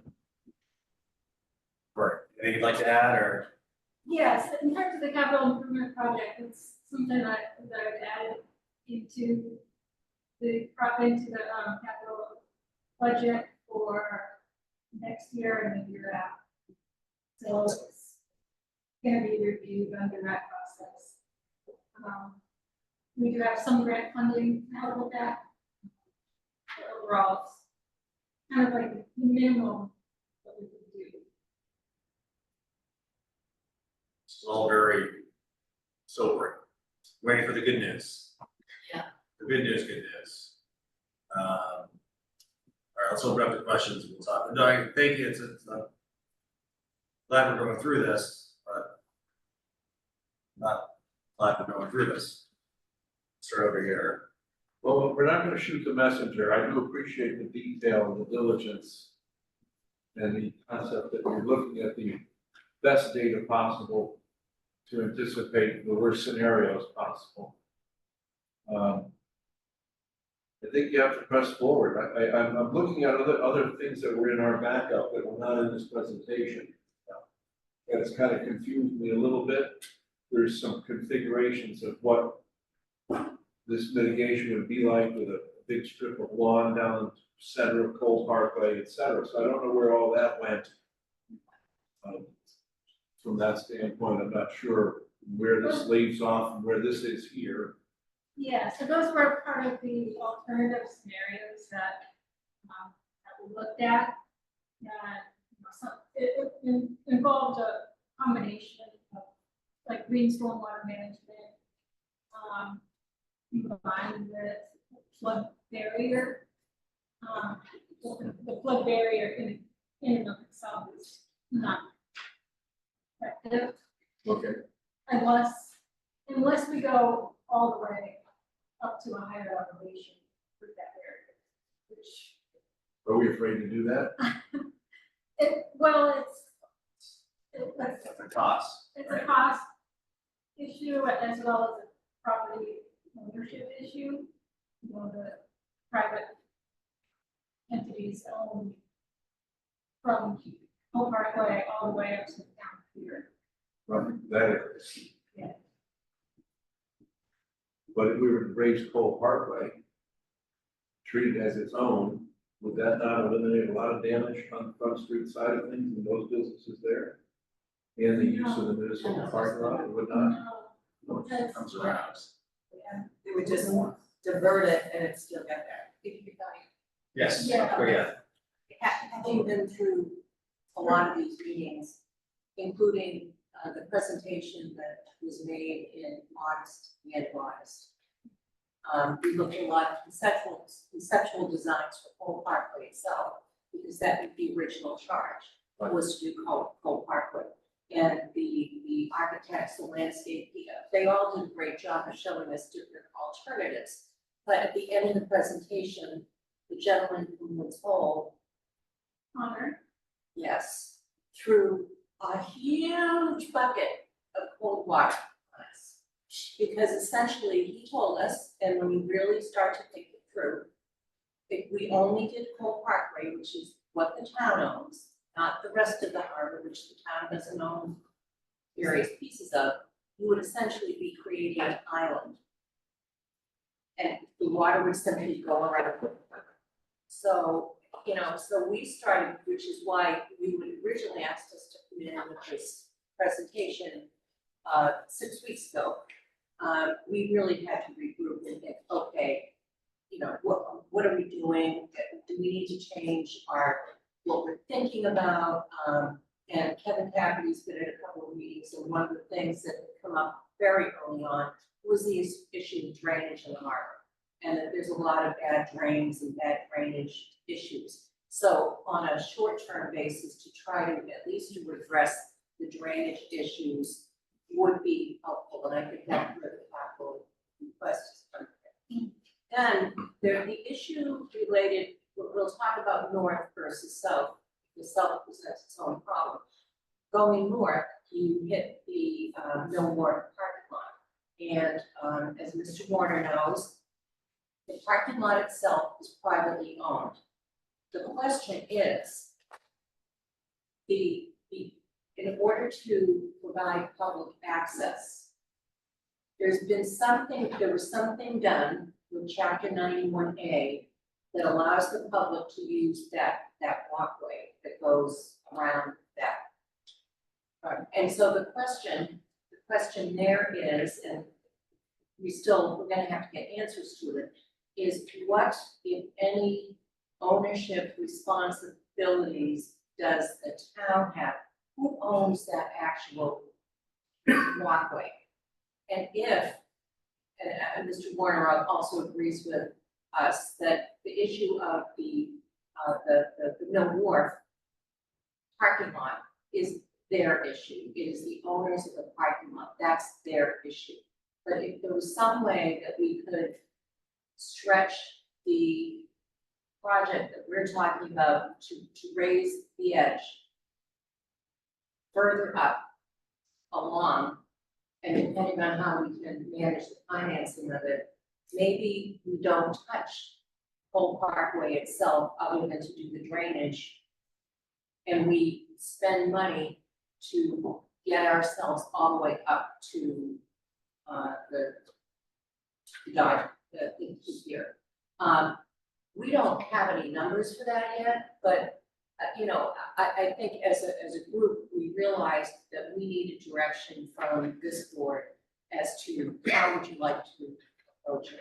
Now, a lot of people have seen and they sort of wave around at us the harbor resiliency plan and the master plan and everything like that, but you know, those are very conceptual.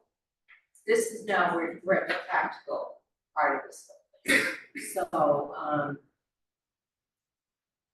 and again, you know, we're not even addressing what happens to the water. If we're able to increase the length of this project and not have to pay for the whole parkway, quote, unquote, make it look better. So that's, but again, as you can see where we are. Can I ask a simple question? Because I'm a very simple man. And I don't see it in the writing here. Right. And I read it. Yeah. Are you saying that the flooding is occurring from further north and coming down? That our water is moving in a flood type manner from the upper part of Front Street down? Essentially. So if we were to repair Cole Parkway and not deal with the elevations above us, it would still flood. Well, so here's the problem, that we can't, we realized we can't simply just fix Cole Parkway. So we're too limited in our scope. It would appear that way. Yeah. Um, Thank you. But we don't have an unlimited amount of money, and we don't even have an actual cost, But we but don't even have a fix yet to even know what the money is. Well, we kind of do, where let's get some questions. Because I think there's a silver line, I know where you're going, but I think there's a silver line. So, yes, so I'm gonna, this is an exercise we had to go. Except, you know, we had to understand, you know, what the impacts of some of the solutions would be, and it's discouraging that it didn't, you know, the first pass isn't gonna work, but the reality is on this data is in 4 years, this is gonna be it's already a problem, in 4 years, it's gonna be an even worse problem, and in 20 years, we got some economic impacts for that. So we need to keep forward. I think doing the short term, what can we do with drainage, what can we do from I don't know if there are deploy, that's a good term. Deploy, I mean, things you can put to block things. Way different from deplorable. Yeah, sorry, that's my brain. You know. Fancy sandbags. Fancy sandbags that can be used, you know, to contain as much as possible. We can't stop it, we can contain, protect our business areas. And with the drainage and do those things, we need to, I think you're absolutely right, identify those and put them immediately under our capital and get working on those, because no matter what we do, they're not gonna be done in a year or two, we need to address as much as we can. I think that, you know, Jen and Debbie have been doing a great job with the same med program and all of that, you know, there are lots of fancy things around the world and around the place flooding that looking at those. I have to ask a completely non-scientific question, because I just look around the world at different things. Is it completely silly to look at mouth of the harbor solutions, which some companies have done? I mean, New Bedford was spending a lot of time looking at what if we stop it from flooding median time, like, what if we do something there? Yeah, tide gate, Or a hurricane barrier. giant tide gate. Oh, Exactly. Yeah. I actually think this told me exactly what we already know. Yeah. It's just. Corey has filed for the capital for the fixing of the drainage, which causes that middle of the parking lot, which is a lot of our problem. The other problem is the corner right behind the Coast Guard, that's where we want it to. So what the study shows, if I put something there, I gotta go here, and then I gotta go, and I gotta keep going, 'cause it's gonna come around, it's it all the way around. We'll take that short step and do the drainage and really take care of a lot of stuff that we have problems down there. We could look at the tide gate, the last tide when I was there on Friday, the inner jetty was underwater. Just from the tides, so the jetties would also have to be raised. And then you still have the same issue, right? So I put the block there, Right. now the water's gonna go into first cliff, second cliff, and all those areas. But I think we could do some things here, in the short term. Fix that drainage, and Corey and I have talked about it, Kevin and I have talked about it, even just raising that corner behind the Coast Guard a little bit. For when that king tide comes in, can help. Yes, that was gonna be my. Susan, you have some. No, I just had a couple of comments, and I think I'm hearing that they were, at first I was wondering what's the ask, and they're looking for guidance, and to me, it sounds like you're suggesting we reduce the scope. Is what I'm hearing, and looking for guidance. On the whole, expand the scope, reduce the scope. Yeah. You're suggesting we reduce the scope, which I agree with Jim, this is telling us what we do, we're just chasing. You know, if you do one, you gotta do the next, and the next, and the next, all around Scituate, and then it doesn't go to Scituate or Marshfield, so like, it's rising, sea level is rising. I'm also interested in these temporary solutions, and if there's, additional like mitigation, whether it's like the recovery, like, you know, quicker recovery or whatnot, specifically because this is our business district. As well, I mean, people live there too, but where I'm seeing them underwater is the business. I'm seeing the, you know, that side a lot is the business, which is why I mentioned that. So I guess I'm also interested in those additional temporary solutions. We could look at that as well as I understand the water sewer, outflows. I think the silver lining, I think Jim was alluding to, was trying to. Your original question is that, and I think this comes down to direction, is that this has to be phased. We're not signing off on one massive big project, cutting the ribbon, and guess what, we fixed the flooding. We knew that, but going through this, it's gonna take a million little things to kind of burst together, which actually I think is a silver lining, is we're gonna be able to evaluate and keep going and going. And go from there. Just in the backup, there was a discussion of inland infrastructure needs. But then I didn't see, like, was that was not part of the scope? That I would think that if we would like to take this information, take what we've learned from it, and so I guess the question for Collins is, are there things like, grass areas, like more drainage plans, or that would expedite mitigation when there is flooding, that we should be thinking about that is in an inland solution? Well, yes, that's what, if you enlarge the drainage system and fix some pipes and raise the outflows, that'll allow things to drain out fast. So the tide comes in, you will flood it. Tide starts to go out 2 hours later.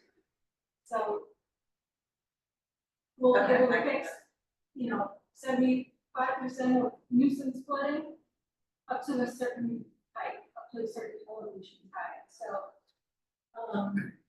I think we have a 11.8-foot tide on Saturday. And that we just covered the park. So how does that? And my living room. So how does that high? No, not all the drainage in the world is impacted, but a 10.8-foot tide maybe. We have to do some additional engineering and figure that out.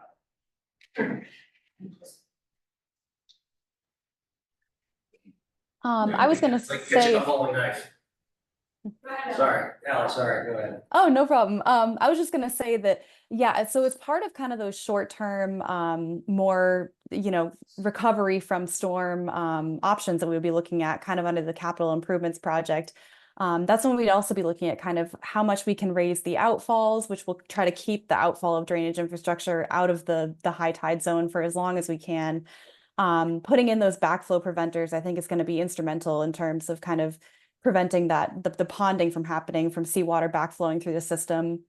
But I think too, as part of maybe some short-term resiliency options, we can look at, or even, not so distant future, long-term resilient options. You can always look at kind of regrading the site to sort of direct storm or direct water elsewhere. So that way, after tides recede, you're not just kind of holding it in a bowl, which I think is sort of one of the problems that we have at Cole Parkway frequently.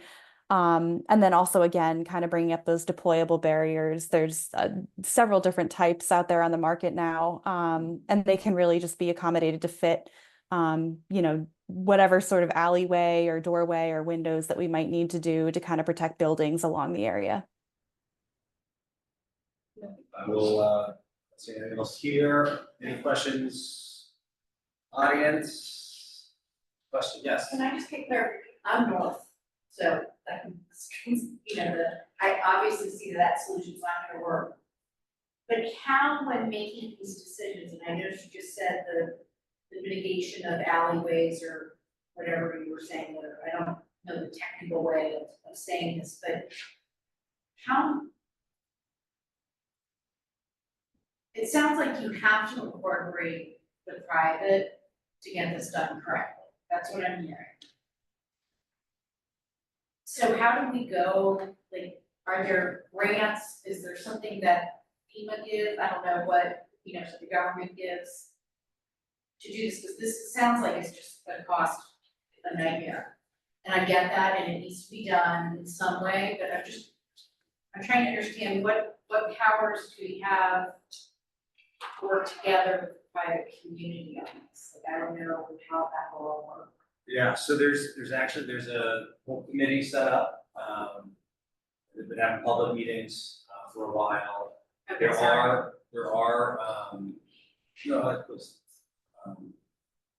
More we're talking about, the more we get folks coming, we need more folks to go, like there's no local newspaper.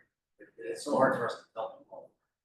So, but there are gonna be grant opportunities.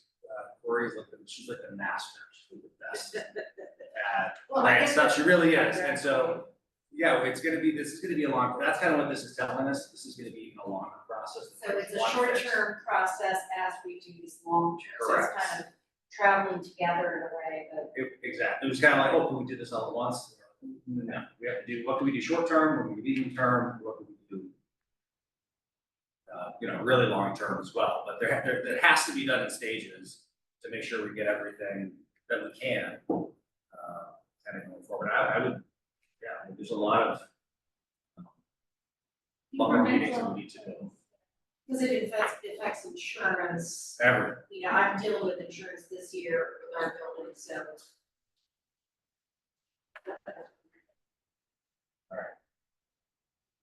Yes, we need to vote. Oh, yeah, sorry, yeah.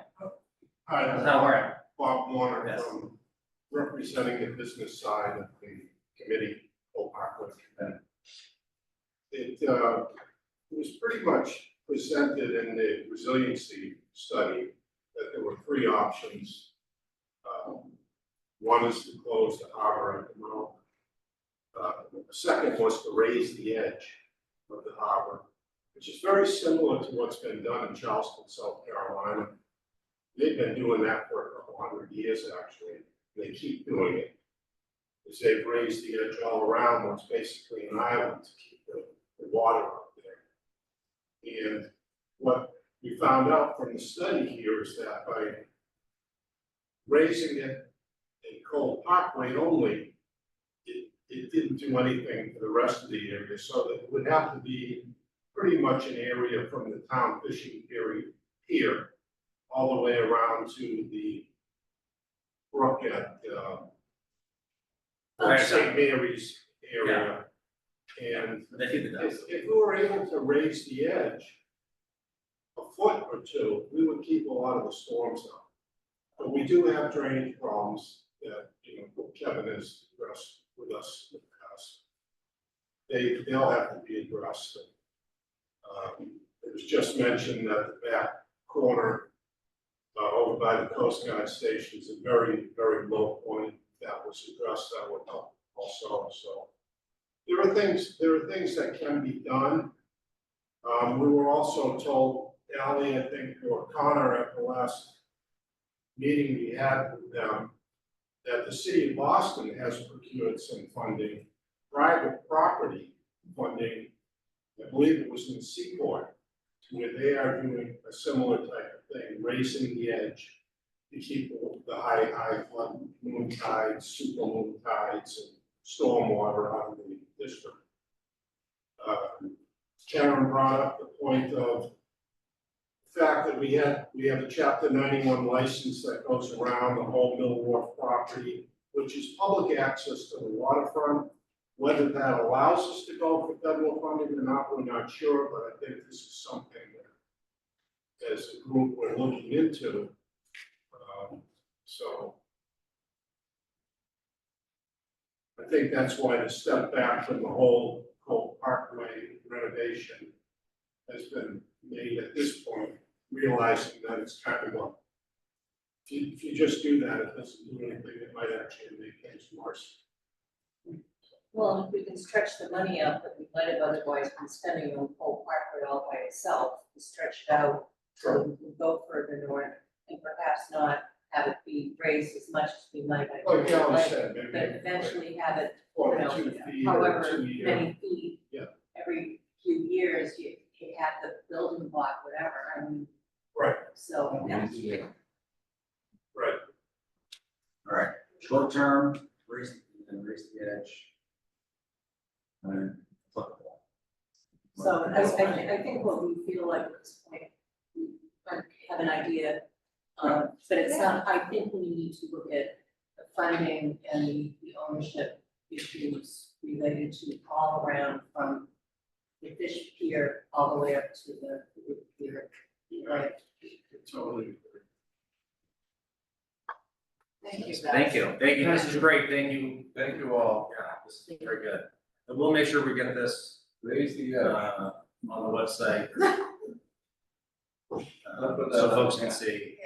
We're gonna take a look at it. The word draft on all of this, because I don't want this to be out here and have people think all of a sudden, this is it. Right, so there's three different things, it's like, right, it's not, I'll make sure that's what it is. yeah, it's not like we're showing all the different, options. We have to go through this, right? You have to go through a certain amount of process to, and discovery. It's the right thing to do. It's the right thing to do. investigation, and so.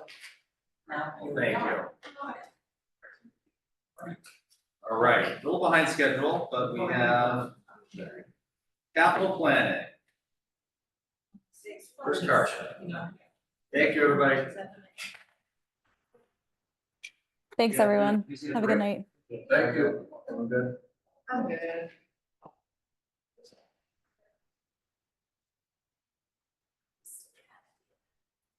Good evening. Let's talk capital. Do it. So this is capital request for the special town meeting. We met last week. We had a good turnout. We discussed water meters, septic loan programs, Mordecai Lincoln property, and Cedar Point City Wall grant match money. Cedar Point, no discussion there. That was straightforward, septic loan program. Everybody agrees it's a great program. Water meters, same thing, it's ongoing. There was some discussion about Mordecai Lincoln, property improvements. I think the bid is low. I think we're gonna come back for more. Ultimately, the committee approved it. We own it, we gotta fix it. Let's do it. Someday we'll fix this whole process where we can get prices first and then get the money to pay for it. Right. All right, so all three have been recommended. And to be So- clear, it's Mordecai Lincoln, the smaller house. The smaller. To be like We call very it clear to caretaker's people. cottage. It's Care- the caretaker's Caretaker. cottage. Right. That is the newer to occupy, and it's a smaller, yes. So the water meters, septic loan program, Cedar Point Seawall grant match were all approved unanimously, or recommended unanimously. Mordecai Lincoln property, recommended unanimously with one abstention. One of our members is a director of it. Yeah. He likes the idea of the project, he just lives right next to it. All right, there's some. All right, and you had some concern about some of the bid. Were all those, actually, you may know those more, or Jim, that some of those. Who took care of it? One or two of those things that are in there already, I mean, that's why. You mean the bid on the, we don't know yet what it's gonna cost, is that what you're talking about? Yeah, For the Yeah, so caretaker's cottage? that, yeah, the. Although it's in, We've I mean, got something that's.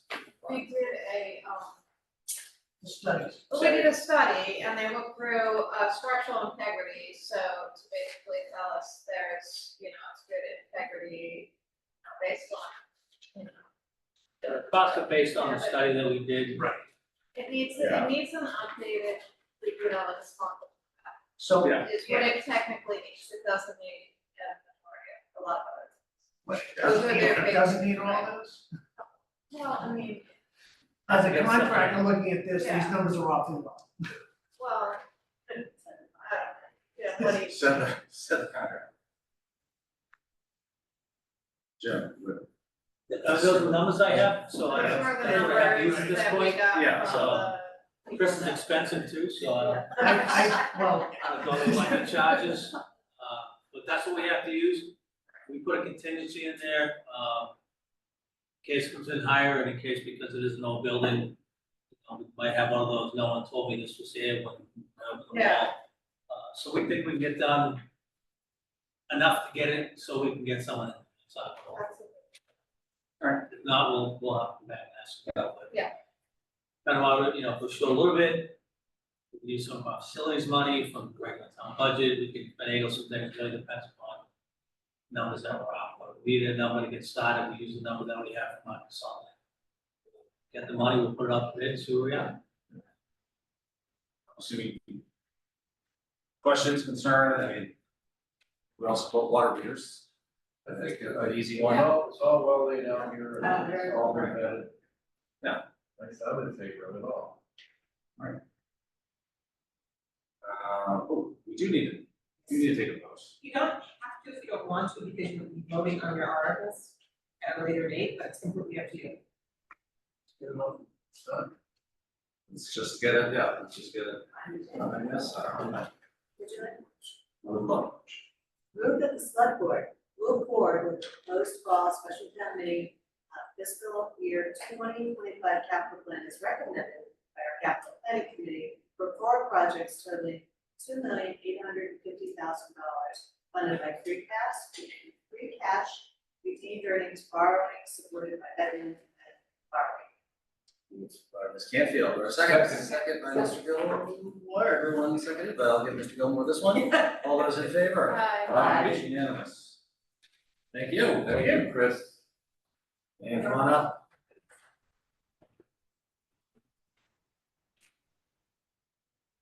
Mr. Chairman, what do you have to share? Just, do you have anything? Oh. May I coach? Sure. Yeah, of course, no, of course, that was. Any questions? Yeah. All right, sorry, I just lost my page.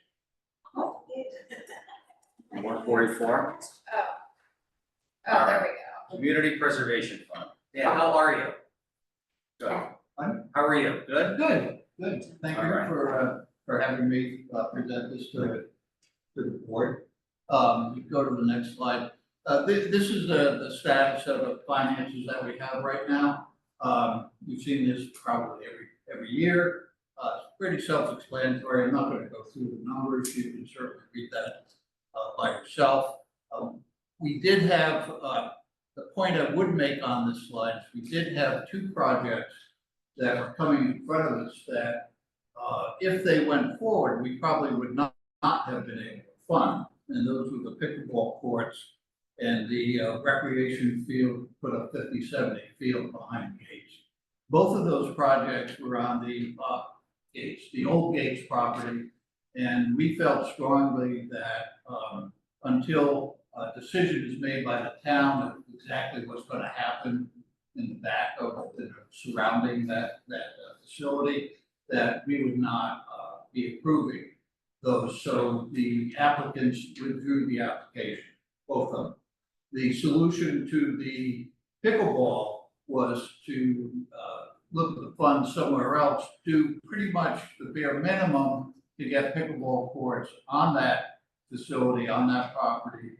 And then at a future time, we can look at a more, I'll call it permanent solution, or perhaps a bigger solution for pickleball. The 50-70 field was just put on hold until we can find an appropriate place to put that. And Little League was very amenable to doing that.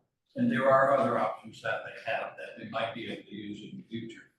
So I don't know if there are any questions on this, the money we have. This is again the special town meeting, so we don't show the increase in funds nor the state match that comes through. And we also don't show the expenditure of the loan that we have outstanding, which is usually around $300,000 a year. That will be on the April meeting. Go to the next slide. We did approve 4 projects or 4 applications, and I'll go through each one of these. The Cushing Trail is a phase 2. Scituate Beach bike racks, a fairly small project for putting bike racks at for the beaches in Scituate, a bikeway feasibility analysis and design, and Mordecai Lincoln property assessment for the 4 projects that we did approve. And you can go on to the next one. Cushing Trail, this is phase 2. What happened was, in the red arrow shows where that trail was approximately. It's between those 2 facilities. We had, the town had approved money for the project last year. And basically, when they went out for bids, it came in quite a bit more than the original anticipation, almost $100,000 more. So this is basically a second round of looking at funding for that project. And correct me if I'm wrong, this also ensures that it's ADA compatible, that did all the, that was also part of it, so we're, just so folks know that everything is properly in compliance. Yes. Yeah, good. Want people to know, yep. And that was, you know, with a lot of help from DPW. Yeah. They were very instrumental in doing that. So this is basically for a shortfall. Just I would mention Morse Engineering has volunteered to donate $20,000 as part of the project. And we're looking at another $100,000 to hopefully complete the project. The next item is the Scituate Beaches bike racks. That's a picture of what one of the bike racks might look like. These are permanently installed bike racks that are going to be installed at 4 of the beaches, Minot, Egypt, Peggy, and Humrock. And this has been put forth by the Scituate Beach Commission, something that is needed. It was, I think, a very good project for us to fund. Just something that's needed with the increase in bicycle use in the town. And hopefully you'll see the next project with further increasing bicycle use in the town. The quotations came in at around a little under 17,000, and we kept the request at 17,000 for the bike racks. And these are permanently installed, which is a requirement for CPC equipment to be installed. Question. The locations, if you go back one, thank you. The locations were approved by the various groups that were involved in looking at this. And that just shows Peggy is near the entrance. Egypt Beach is next to the path on the side of the lot or the side of the parking lot. When you come in, Humrock Beach is on the other side of those not concrete, granite posts by the entrance to the beach.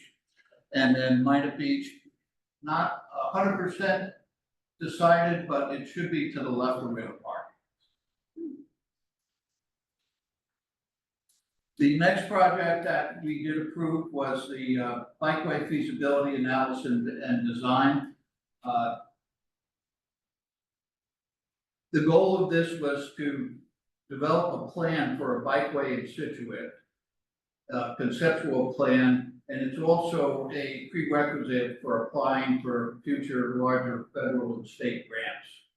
The goal is to increase the bike ridership in town and provide a route feasibility assessment, a phasing plan, and some conceptual cost estimates for what it would take to put bike paths in the locations where there currently are not. The original quote that came back was for about $43,000. We suggested they add a little factor on top of that. We've seen all the quotes we've gotten come in much higher than expected once they get to the project. So we did ask them to increase it to, CPC did ask them to increase it to $55,000, and that's what we approved. And well done already on some of the DOT side grants, well done. Very good. Yeah. Any questions on that? No. The last project I'll discuss is the Mordecai Lincoln property assessment. This is a project that was requested by the property committee that was set up by the select board. And the ultimate goal is to develop a historic site master plan for the property. As you all know, there's 2 phases to the use of the property or the intended use of the property. One is for recreation, one is for historic. And this is to issue a study that would evaluate the property, evaluate what can be done with it, and make recommendations for a plan for the property and deliver that to the town. Basically it. Any questions on that one? Have one. I would have just one modest, what's the longevity forecast on the bike racks, knowing that they're gonna be out there in salt air and wonderful weather? How long do they expect to last? I think 10 years, I'd say 10 years. There will be rust. I mean, everything rusts on the beach, so. So 10 years? Yeah, I'd say, my estimate would be 10 years. Yeah, okay, because they're not right next to the beach. And just, if I may say, I'm John Belver, I live at 32 First Parish Road, from where I bicycle tonight to here. And I'm here as a member of the Scituate Bike Commission. Just asking you to support, and thank you to the CBC. Good, thank you. Yeah, again, these are permanently installed, so they would have to be removed and reinstalled at a future date, if there was damage to them. But, that's, living by the beach. Yeah. Salt water, you can't put anything in. Little WD-40, Rust-Oleum, Peggy. Yeah, it's great. So those are the four Save on a beach projects. sticker. Yeah, that's true. Those are the four projects that we have. We do have some coming up for the April meeting that there's a couple of properties that are being looked at right now.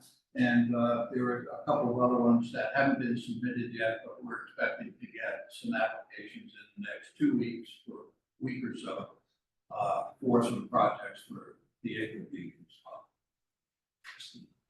Perfect, thank you. We're just excited about some other historical ones coming up, hopefully. This is great. Thank you for all the work. Thank you for the bike committee. Well, I'll get those grants. Yeah. Yes. We're all good? Yeah. Thank you. Thank you all. Thank you. Be safe on your. Yeah, oh my God. Well lit. You got lights, Turn the right? light on.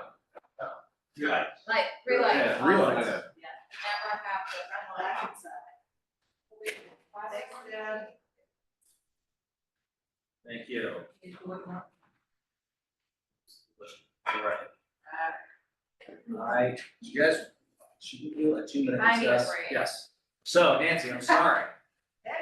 I need. I'm gonna call a 3-minute recess for the financial policies. What do you even vote on a recess?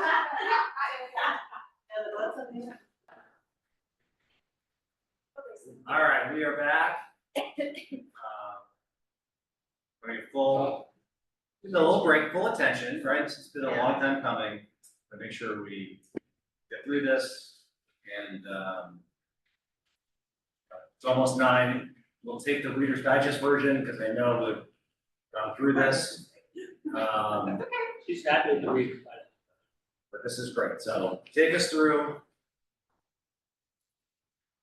Go for it. Okay, so this is part 2 of the revision of our policies. Like we said, we were gonna break this up and make it in bits. So today we have self-supporting operations, which is basically enterprise funds, capital planning, and debt. Your next meeting will take up the final 3 and then look at adoption at the meeting after that. So self-supporting operations, sounds great, but these are what our enterprise funds are. So nice fancy word for what in Massachusetts is an enterprise fund. So the first policies we're looking at are 1, 3, and 5, which basically talked about how the select board would set rates and fees for them. So I don't want to belabor them if you've read it as you've gone through. Right now, our current practice is on policy 1, so water, sewer, and transfer station comes before the board every year in the spring. We do not have a regular review of the golf or waterways rates right now. This, if we adopt these policies, that would make that an annual review as well. Golf would come from the golf director, myself, and the town administrator, and then the same with waterways would come from harbor master with waterways commission approval. So those would all be regular, that you looked at on an annual basis. I think that's a good thing. I think it's a good thing as well. And even to say no change, they can still come Yeah. before and at least they, you know, that they've gone through the process to make sure that we're charging appropriately. And then my question next to I do have a question on that. Because when would they have to come to make a decision for, you know, that next year? So they would need to know that we would have to think through, you know, more the timing that they would have to do in order to make that change. Because I know in the past we've had, you know, we've been up to like, we have to make this meeting to change the rates for July for the budget. So we've done the DPW control ones, before the rates go into effect for July 1 for billing. You would want to do something different for Widows Walk and and Waterways because their seasons, to your point, Their seasons are start a little bit earlier. Well, and the rates go out for the slip holders earlier than the season. So it would have to be before the rates go out for the slips and moorings, and then same for the, I don't know about the golf. The golf Membership membership is when it opens, right? he collects his annual dues in January, February. Oh, I don't. So those may be off cycle, so you wouldn't have 5 different enterprise funds before you in June, you might have those 2 maybe in November, December. Or Okay. December, January, and then the others in the spring. Okay. But that's a good point, that they have to be scheduled when it makes sense for those changes to take effect. This, next 3 policies speak to recovering the indirect costs such as payroll, property, and, general liability insurance, legal services, that those enterprise funds pay their payroll share, and that currently is our practice. So that's nothing new, those are called the indirect costs. So I just had to throw in something a little bit different for transition. So good news, we've done 1 of the 3. The next one is capital planning. This relates to the current capital planning policy we're talking about putting into place. We talked about this when we were looking at water rates, that the current practice for the general fund is a limit. So this will need to have a little bit more fleshing out and discussion with the board. Right now, the policy that's proposed has a 5-year plan. That is our current practice, and it is prescribed in the town's charter and general bylaws. So that's not anything new. Policy 3, this could be something you have to think about because it speaks to what Chris just presented. This would say that you could not bring any capital projects outside of an annual town meeting, outside of the capital plan, unless they were emergency. So some of the projects that were just brought forward, you could say they're not emergency, so they shouldn't come forward on a special. So that's something you want to look at, if it's emergency and unforeseen, or. So for example, for my application, what came before us in the capital plan? So was considered the Mordecai Lincoln. Well, that, I won't pick on Mordecai, No, let's say the I'm septic not loan. picking on it either, I'm Yeah. just, give me an example. Well, septic loan, so right now, the septic loan program, they got money. So they couldn't approve any more, Which I would consider an emergency. if they have people pending. Yeah. But that could be, if they didn't have anybody pending, the, water meter replacement program. They're going to run out of money, but they'll get another, it could be on the plan, they just have to slow down their program. So this is just one to think about. So what's the argument for it and against this? The concern is that things are sliding into the fall town meeting, and they're not going through the normal vetting process, even though capital planning has brought them forward to you. But are these projects that should be on the capital plan and shouldn't be brought forward off-cycle? Nancy, do you do the same review on these off-cycle ones, the points and all that? No. So that, yeah, it doesn't go through. So unless technically, unless it really is an emergency, you should not really be allowing it to not be vetted. Well, it's vetted in the fact that capital planning is making a recommendation to you, it has not gone through the But you're not full looking at process. the rating. Yeah. So that's kind of screwing up your 5-year placement plan. So this is whether it has to be an emergency, or is it just emergency and unforeseen, and it's up to the board to decide whether to accept it under this policy. So that's why you have the little stars. What do you think, Chris? What's your opinion? The things we went through tonight,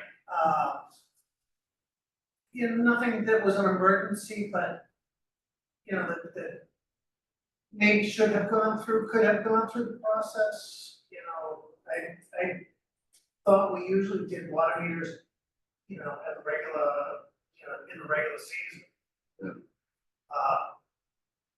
And what the water mains, same thing, we usually come in regular season, but, you know, for some reason they're in special town meeting this time around. So if I could ask about the water meters, for example, is it possible that they're running out of funding because they were able to put more water meters in last year because we had such a mild winter? It's actually because of their new software. They're changing them out faster, so right now, they placed an order for, they had 244 scheduled, and that this project was put forward, and that took almost half of the appropriation. So they won't be able to keep up that pace, and they still have 3,400 more to do.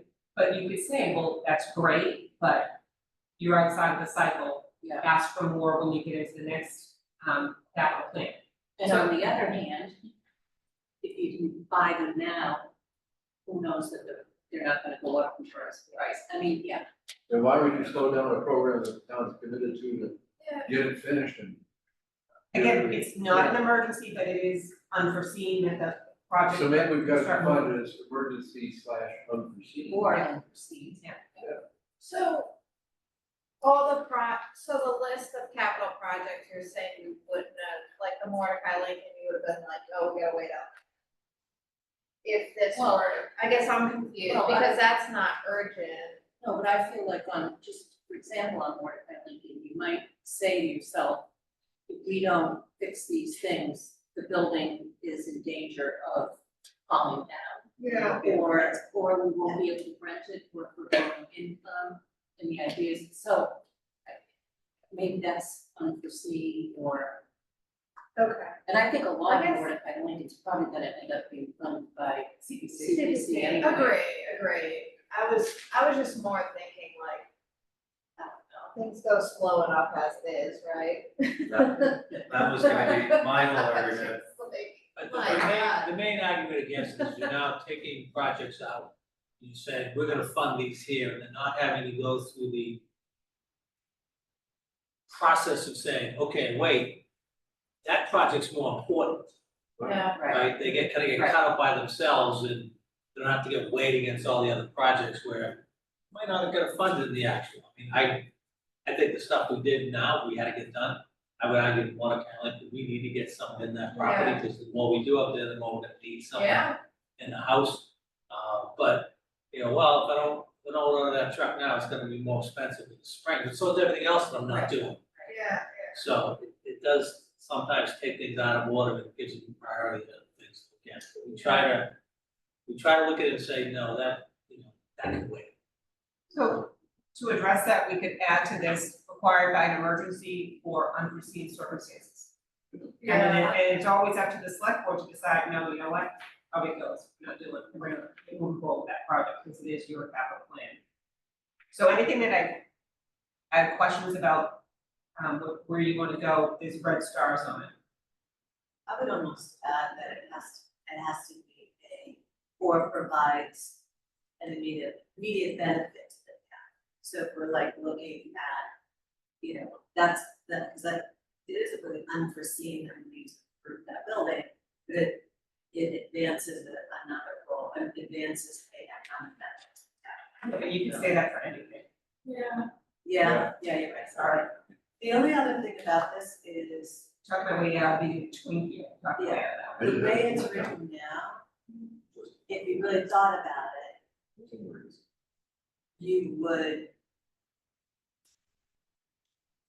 you would overestimate, you would be more, I would think you would be inclined to be over aggressive in fund saving. So taking water meters, for example, it's like you can say, okay, we think we're gonna get 100, but if we're really good, we're gonna get 150 again, right? And 150 are gonna cost Y. So instead of asking for the X, then if we get there coming back for Y, we're just gonna ask for funding capital. Which has the inverse problem of siphoning off available capital for other projects. So I think having a safety valve like this would discourage that, because then you could say, okay, budget for X, and if you get lucky, come back. The other thing that is in this is that it says it has to be part of the adopted capital improvement plan. Well, the water meters are in the capital improvement plan. The only thing, septic loan wasn't, Mordecai Lincoln wasn't. So some of these things, you might like the ambulance a couple years ago that we moved up to a fall. It was already in the plan, we just moved it up because there's such a delay in getting it. So that's something else we want to take into account about how we interpret capital planning policy 3 if we adopt it. And just, I think, right, for that, the ambulance is the perfect example. There needs to be a lever for, especially for timing, to say, hey, we need to do something out, it needs to be there for public safety or, all right, sorry, keep going. Nope, that's okay. I just have one more question. No, but that's the discussion we need to have. And it's only because we happen to have the Capital Projects Commission. They use urgent / legally required. Is that different from emergency? Yeah, the two are, It's totally different. yeah, that's just the form, and we don't So even like use that if form we had anymore. something that was legally required that we would do, we could call it unforeseen. If it was already on the plan, I would say that you could move it forward. Okay. If it was, I don't know, if it's a legal requirement, that to me almost falls as an emergency, you're mandated to do it. Yeah, the Okay. state comes up with some rule that says Yeah. this shall be done immediately. The ultimate determination, whether it's emergency or needed. We get to make that decision. Awesome. That's all I needed to know. All Policy. right, I forget. I think it's an emergency, you say it's not, it's not. It's just, it's ultimately your decision. All right. Move select board jail. So Well, there is. It should be. You're already in it. I'm already This there. is it. Yeah. So, policy 4 says there should be a multi-year, forecast. It's already required in our general bylaws and charter, so that we're already in compliance with that, it's current practice.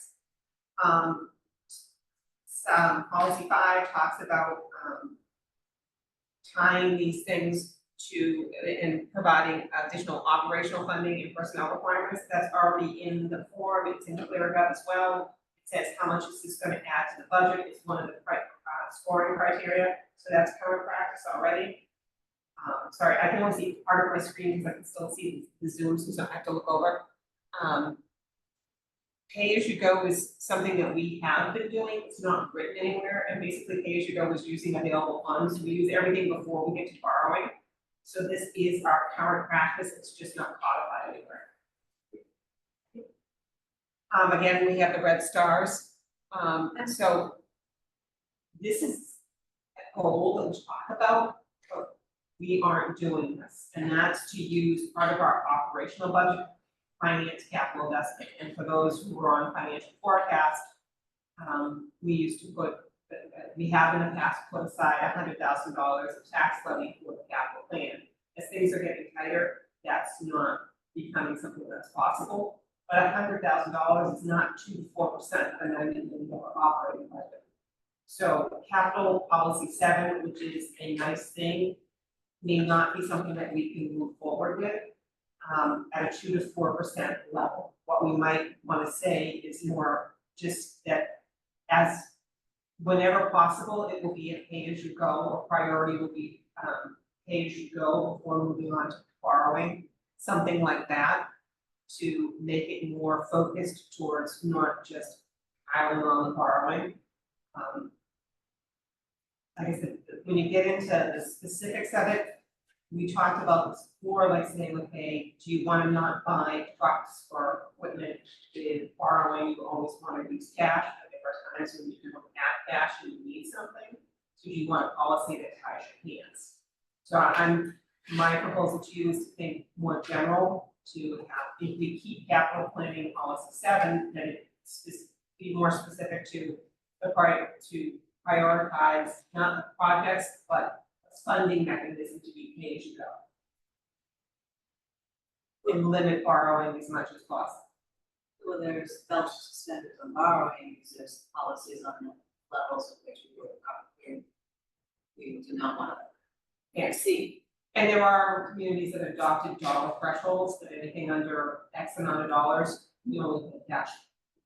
But now you've written it as a policy and you don't have cash to do your capital plan, it's caused you a problem. So where we don't have cash, we don't have a portion of our operating budget dedicated towards capital, we have a little problem adopting something that's strict.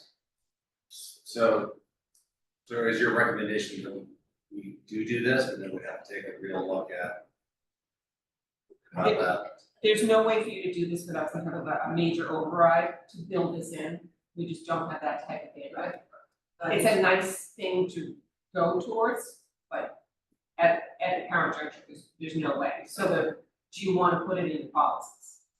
Or say, have the policy be more vague, like you said, saying that we will seek to finance capital improvements, from free cash as much as And feasible, endeavor to use the operational budget for capital needs as possible. something like that, which is. And then if things go the other way, then you amend the policy to be strict. It's a big one. That's why I got red stars. It's a tough one. All right. So, yeah, I mean. Sure. When we think about it, Absolutely, it's nothing. Isn't that why we have so many, enterprise funds? Because it's so hard to fund everything, it's capital, a capital improvement project out of So operating funds. think of it as a $9 million project, we're talking like, 3.8 million, we'd be setting aside for operational. I don't know what you take out to get 3.8, that's like, not I mean, quite the when police people department. complain about the fact that we have so many overrides, I tell them, there's no way for us to save enough money to be able to afford a new school, or a new, public safety building, or a new library, or a new school. There's no way. There are communities that do, I'm not with Stephen or Newton, they have 10% of their operating budget is just for capital. But they also have a huge tax base. Well, I was just gonna ask you, so where is the, Yeah. So, I mean, I know, this would be perfection if we could do it, at this juncture we cannot, so that's why it's red star, because it requires more thought. I won't belabor it. So good news, we got the curtains removed on the final one, debt. I won't read that. They're not happening. That's good for us. So, this one's actually easy, the town will comply with debt limitations as detailed in Massachusetts law. That was a hard one. Good one. Covered practice. Keep that one. Stars.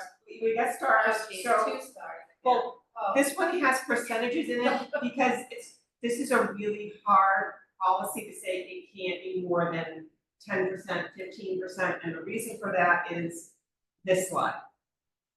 If you look at your water and sewer, they're 50 to 60%, if not more, of their operational budget is debt service. So I think Jamie mentioned it and when we talked about the financial policies in part 1, there may be like a subtext to this where there's percentages, ranges for different funds. Absolutely. So, Just the nature that's of why it. we have, I think Susan said she liked having this historical data in there, just so you get a feel for it. So that one, we need to work on and give you better, delineation on it. Short-term debt, will be used to provide immediate financing and then we'll go to long-term debt, current practice. We will roll the short-term debt, beyond 2 years without principal, you're required to do that by state law, so current practice, great, we're already in compliance with that. And revenue used to finance debt shall be projected in a conservative manner, also when we talk about debt solutions, we look at tax impacts, when we approve projects, we look at how that's gonna affect our operational budget, so again, current practice. And the debt policy 6, you can't borrow for longer than, the life of the asset. You can't do it with state law anyway, so that's our current practice. And, debt policy 7 is about whether you do a negotiated sale when you sell in the market or whether you do competitive. 99.9% of the time, it's competitive. I've only once done a negotiated sale, it was a really specific thing. So, that's our current practice, and for that particular sale, it wasn't in this community. So, good news. Rapid fire, we just went through the 3 policies. I took the notes of some of the things you want to see changed. And at our next meeting on 10/8, we will look at budget, revenue, and compliance. Thank you.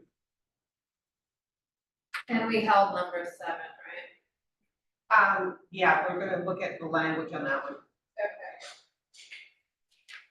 So, as exciting as that was, unless you have questions, we're moving right over to porta potties. Yeah, no, great. Yes. So Nancy, not to get stuck on this, but I would like to suggest, I would like us to be as feasible as it could be to approve all of this under the current timetable, and if we're stuck on something, we can hold it, what? Yeah, you can. So what would we start on? What would we do? No, in case we are, no, in case we No, are. no, if I could just finish my sentence, sound like a talking mic, doesn't. If there's one part of it that we seem stuck on, I would like to see us not approve everything else, and then just hold it back, that one thing, until we can agree on it and then add it. Yeah, Okay. no, you can always amend them. Sometimes you can get to the 10-yard line, and then all of a sudden, like, you don't finish it. I've been in a lot of situations where stuff doesn't get finished. So, You mean like the financial policies from 2 years ago? yeah. Oh, yeah, But I'm okay. just saying, I mean, a couple of these things are a little complicated. They are. So, all I'm suggesting is we not get stuck on one section because it needs a little work. And then we, I agree. I just want to get stuck on. And good news. Send the that- word. We're gonna finish it. Oh, we're approving this the next meeting. Yeah, well, no, 2 meetings out. 2 meetings. No, we have We got 3 more. Yeah.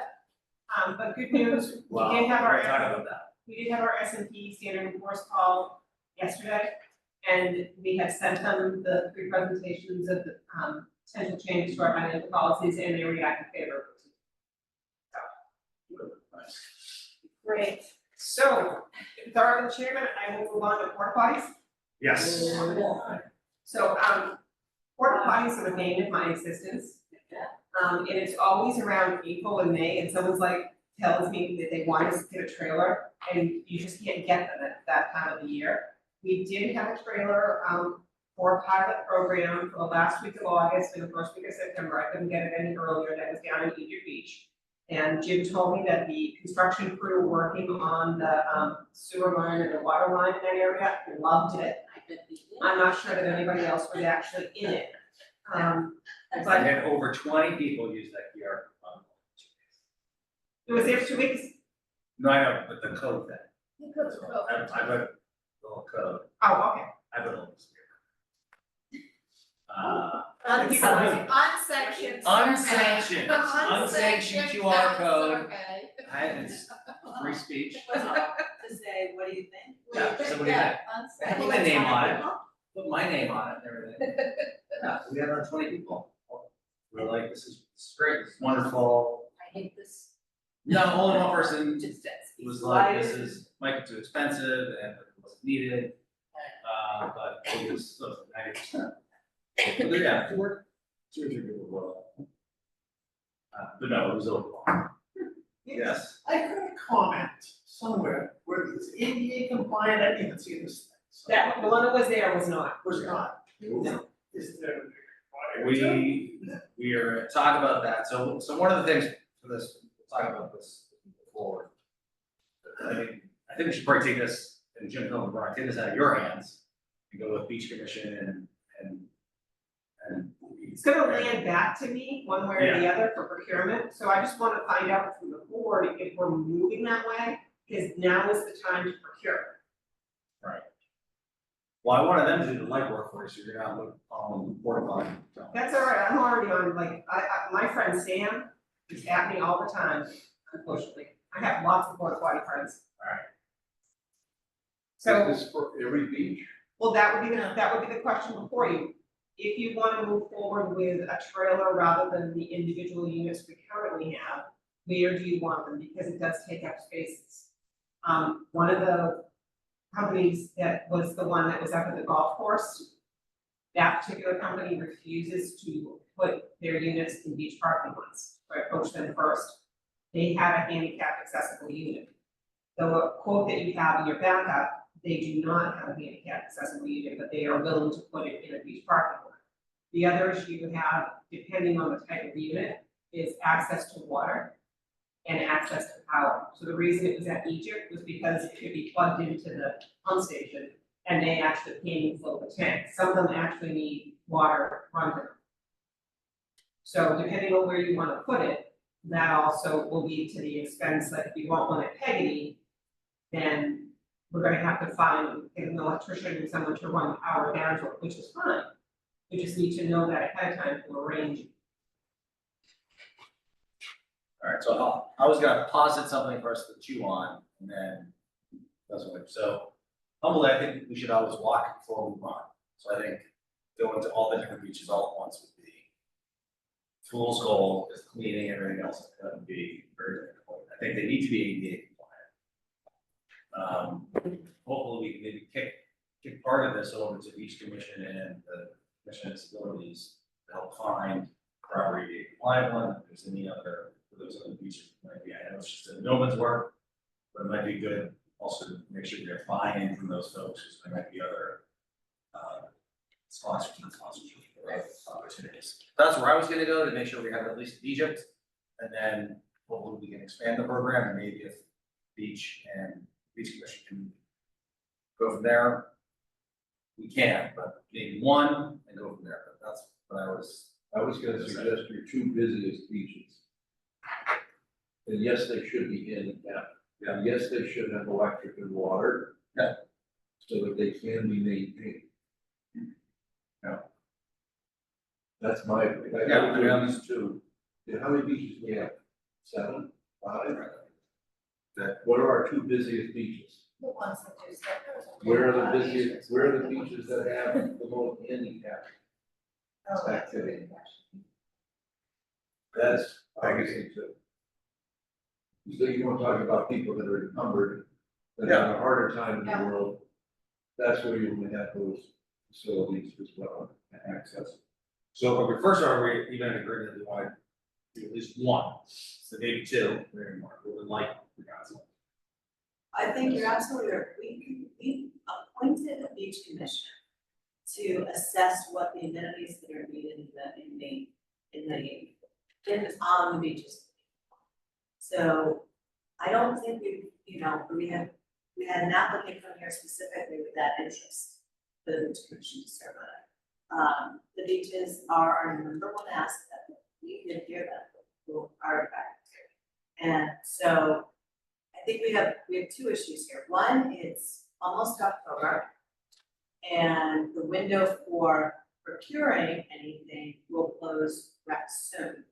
I would say, I think it would make sense to direct beach and ADA, accessible. Sorry, I think Commission on Disabilities. Thank you, anyway. If their next agenda is make a recommendation of yes or no to us about, is this something that's needed, are the current ADA compliant porta potties, adequate, that, all of that. And then, and if they want to spend some time, we don't need to spend a lot of time working on this, but they wanna also see if there's something that, there's a vendor we have uncovered, that would be great. But that recommendation needs to come to us like by the mid-November, or we're gonna miss getting them. And if the recommendation is yes, we should do that. So I think that's good. I think that based on Nancy's numbers, we also need to think about when we're doing the beach stickers, because if it's 13, I wrote it down somewhere. If we add, if we do 4 beaches, we're doubling expenditure of our, or at least, or more, much more. Okay. So we need to do the math, and we have to figure out where to pay for it. And that might be beach, which I would argue. Yeah, right, so we'd have to do the math, and that definitely, I think we should have beach commission line on. So when would you need, or when would you want feedback, or like, yes, If here you're- or two, and here are some other ones that are available, we can procure these times or whatever, you'll go through PDA ones. Yeah, for procurement wise, is they get booked for regs, so we can't get them for an extended period. Oh, right. So finding one that's accessible, that's great, depends on how many parking lots you wanna put them in when you get your feedback back.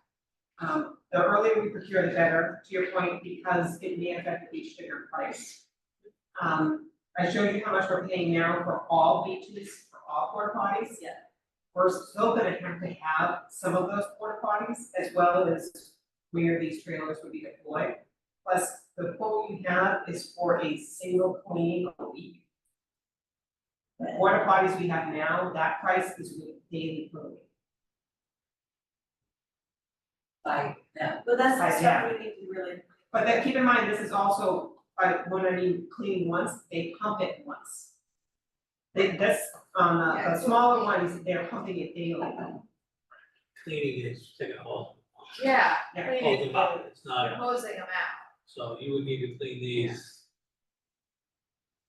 Friday, Monday, Wednesday anyways, at least 3 times a week. I'd say you have to, the interior, these are much nicer inside, you have to have somebody go in there a couple of times a day. To make it nice. Where would they find them? Well, that's why we need to think through this. Based on the We have enough information. Yeah, we're not, yeah. No, I just think that's a big deal. Yeah, if you look at the beaches, there's no power or water line. There's both at Egypt. There's both at Peggy, but not where you would put the trail. So you'd have to run a water line and a power line. Haven't been done, I don't think there's water at Humrock at the top. Like so near the fire station, so if you could get it close to the fire station, you might be able to do something. But you're also gonna, these take up a lot more space than the other units, and that's not good, bad, or indifferent, it's just you're giving up parking. Yeah. So it doesn't have to be decided tonight, I just wanted to have a porta potty talk earlier rather than later. So are we in agreement that we're gonna task those two committees? If the answer is, as soon as we can. Yeah, and tell them like deadlines for this. Yes. It is. You're the beach. I'm Well, the Kelly's on the. Yeah, oh, Kelly's right. Oh, hi Kelly, I'm sorry. Oh, And I do a lot with Athena and Megan on COD, so. Okay. good. Kelly, did you get that? I hope. That's okay. She's probably the I'm best trying friend. to unmute her. Honestly, that's all right. We didn't mean to put you on the spot, don't worry. That's All right, well, great, so we're gonna have to. We'll be in touch. Perfect, thank you. You know what I'd Sure. like to see, I'd like a matrix, sort of outline of, Options. yeah, That's a good idea. yeah. Costs, this, that, yeah. That's good. Awesome. And informed decision, yes, love it. All right, Yeah. thank you, Nancy, sorry to. Always try to end the evening on an up note. All right. Do we have, where are we? Authorize. Authorizing You're communities. the last one, authorize you to, Can someone authorize me? where's the? Now, I have a question. Nobody has to read that, do they? No, you just have to read the book. Motion to authorize the chair to enter into and execute on behalf of the board the Massachusetts School Building Authority project funding agreement and any amendments thereto as presented to the board. Mr. Gilmore, second by. Second. Ms. Canfield. All those in favor? Unanimous. Board and committee appointments, we have 2, both have served prior. There's no, anyone else applied for those? Both been on form. Both terrific. One's a renewal, isn't it? One's a renewal, one's a I feel renewal, like I one's a read that. comeback. Comeback was on, it's on, Boomerang. once back on, so came off. We love the ball. Do you have questions, concerns? To the motion, by Ms. Gandy. I'm so excited. Move to appoint Kim Stewart back to the Veteran Services Advisory Council for a term of 3 years or until successor is named, and move to reappoint Robert McLean to this Veteran Services Advisory Council for a term of 3 years until successors. Moving to Canfield, second by Ms. Conley, all those in favor? Aye. Unanimous. We have already corresponded, so liaison reports. And the minutes, and then we're gonna adjourn. So first, liaison reports, yes. Oh, you saw We saw CPC. yours, yes. You CPC. saw all our boys You saw all of it, You sure. saw last week, so we'll just see. The Pier Pier 44. 44, sharp. All right, so you're seven. It's much bandwidth. We're all set. Doing visual. EDC, very important, EDC met last, oh yeah, EDC met last night, and the, presented the findings of their summer business, survey of businesses in Scituate. And it was 5 pages of notes from what they learned, a substantial amount of data about what businesses are thinking, looking at who's where, what types of businesses are where, that kind of thing. I would like to ask that at some point, if we can find time on the agenda, I think the board would benefit from seeing this. It's a PowerPoint presentation, we'll make it that they, I think the information in it is very important for us being aware of as we look at budgets, as we look at long-term planning and even department operations, because there was, comment on the permitting process for expanding the business. So I would like to ask the board to put that on the agenda. Interestingly enough, on porta potty, on the public restrooms, since we like to talk about potties, there was a question on there, what kind of amenities would you think do we need in our business areas?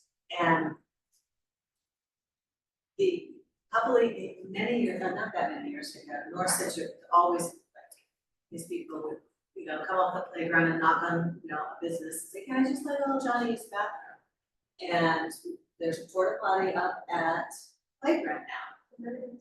North Scituate businesses say 0 need for public restrooms now because of that, which is very interesting. Not surprisingly, the largest area that identified the need for public restrooms is the harbor business area, the harbor.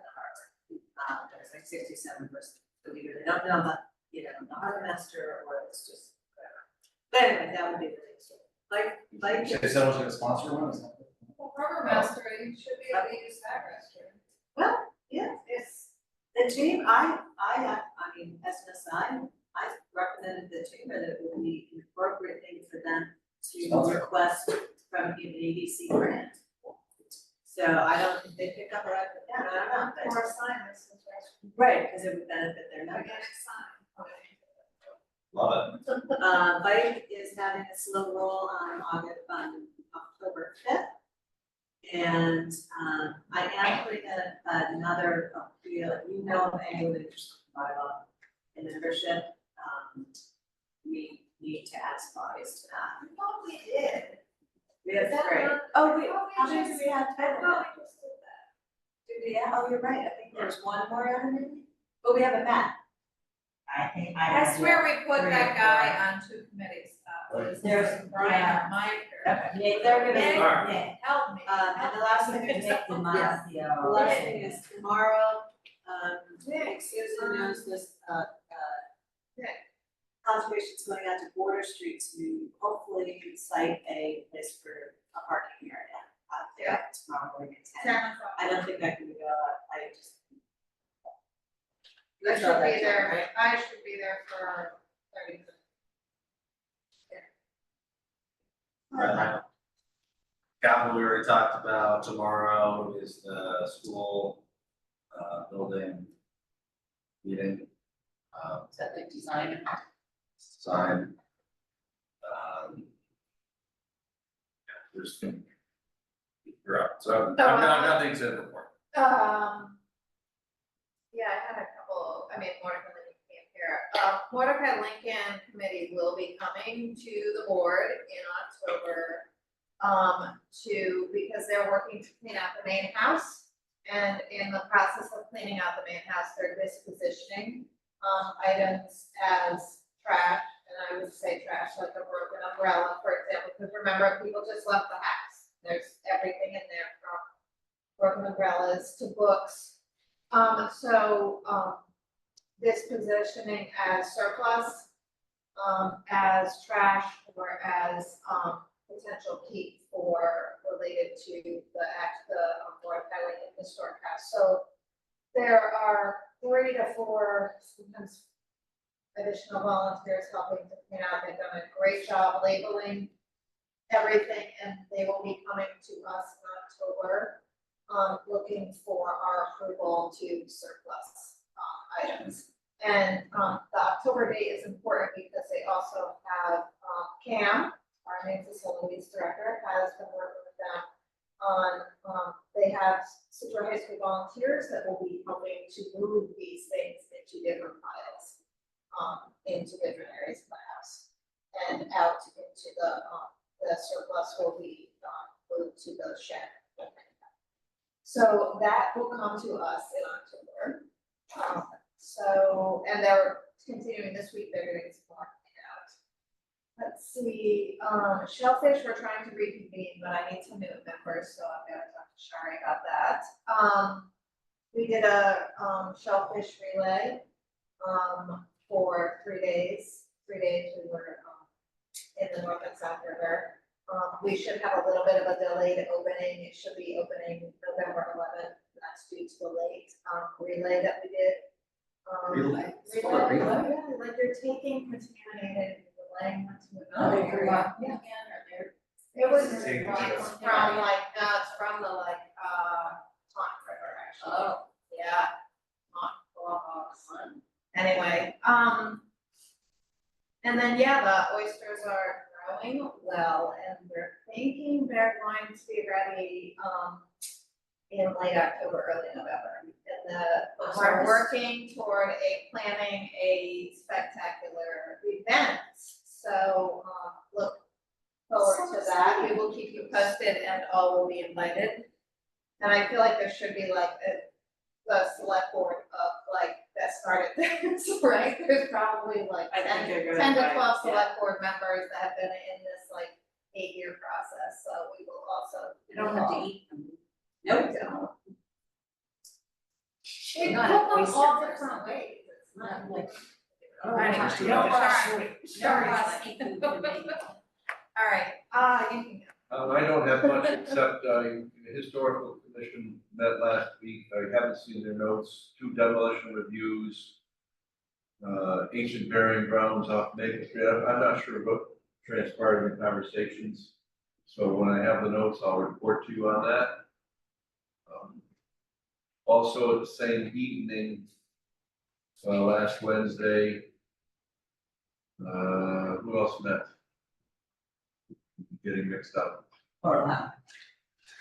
Sorry? Affordable Housing Trust met last week, and I don't have notes back from them yet on what their determinations were. I will. Then we're going for this Irish Heritage Trail, Irish Sister City Community Fun evening on that Saturday night. I'd like to know if the caretaker's cottage at Mordecai Lincoln would qualify as affordable housing. No, Why not? no, can't be restricted, it's part of a larger house, Affordable housing as a rental unit? it has to be deemed restricted. Do restricted meaning? As affordable housing, has to be a deed restriction on the property. Well, why wouldn't we de-restrict? What are we gonna do? Well, you have to deed restrict the entire piece of property, because that's not cut off on its own. All right, unit. okay, So, all right, entire piece of property, oh, we're not gonna do that. unless you cut the caretaker's cottage onto its own lot, but then it has frontage, and Yeah, no, I just thought Yeah. it's, No, by definition, it will be affordable for someone. But it must be deed restricted, which is why you can't have mobile homes, because they don't own the land underneath. Okay. Would someone like to move to accept the select board minutes for September 10th, 2024? So moved. Moved by Ms. Conley, seconded by, was that a second? Second, yes. Second by Ms. Harrison. It's like joking. All those in favor? Aye. Motion, I have a motion to adjourn. Yeah. By Ms. Conley, seconded by Mr. Gilmore. All those in favor? Aye.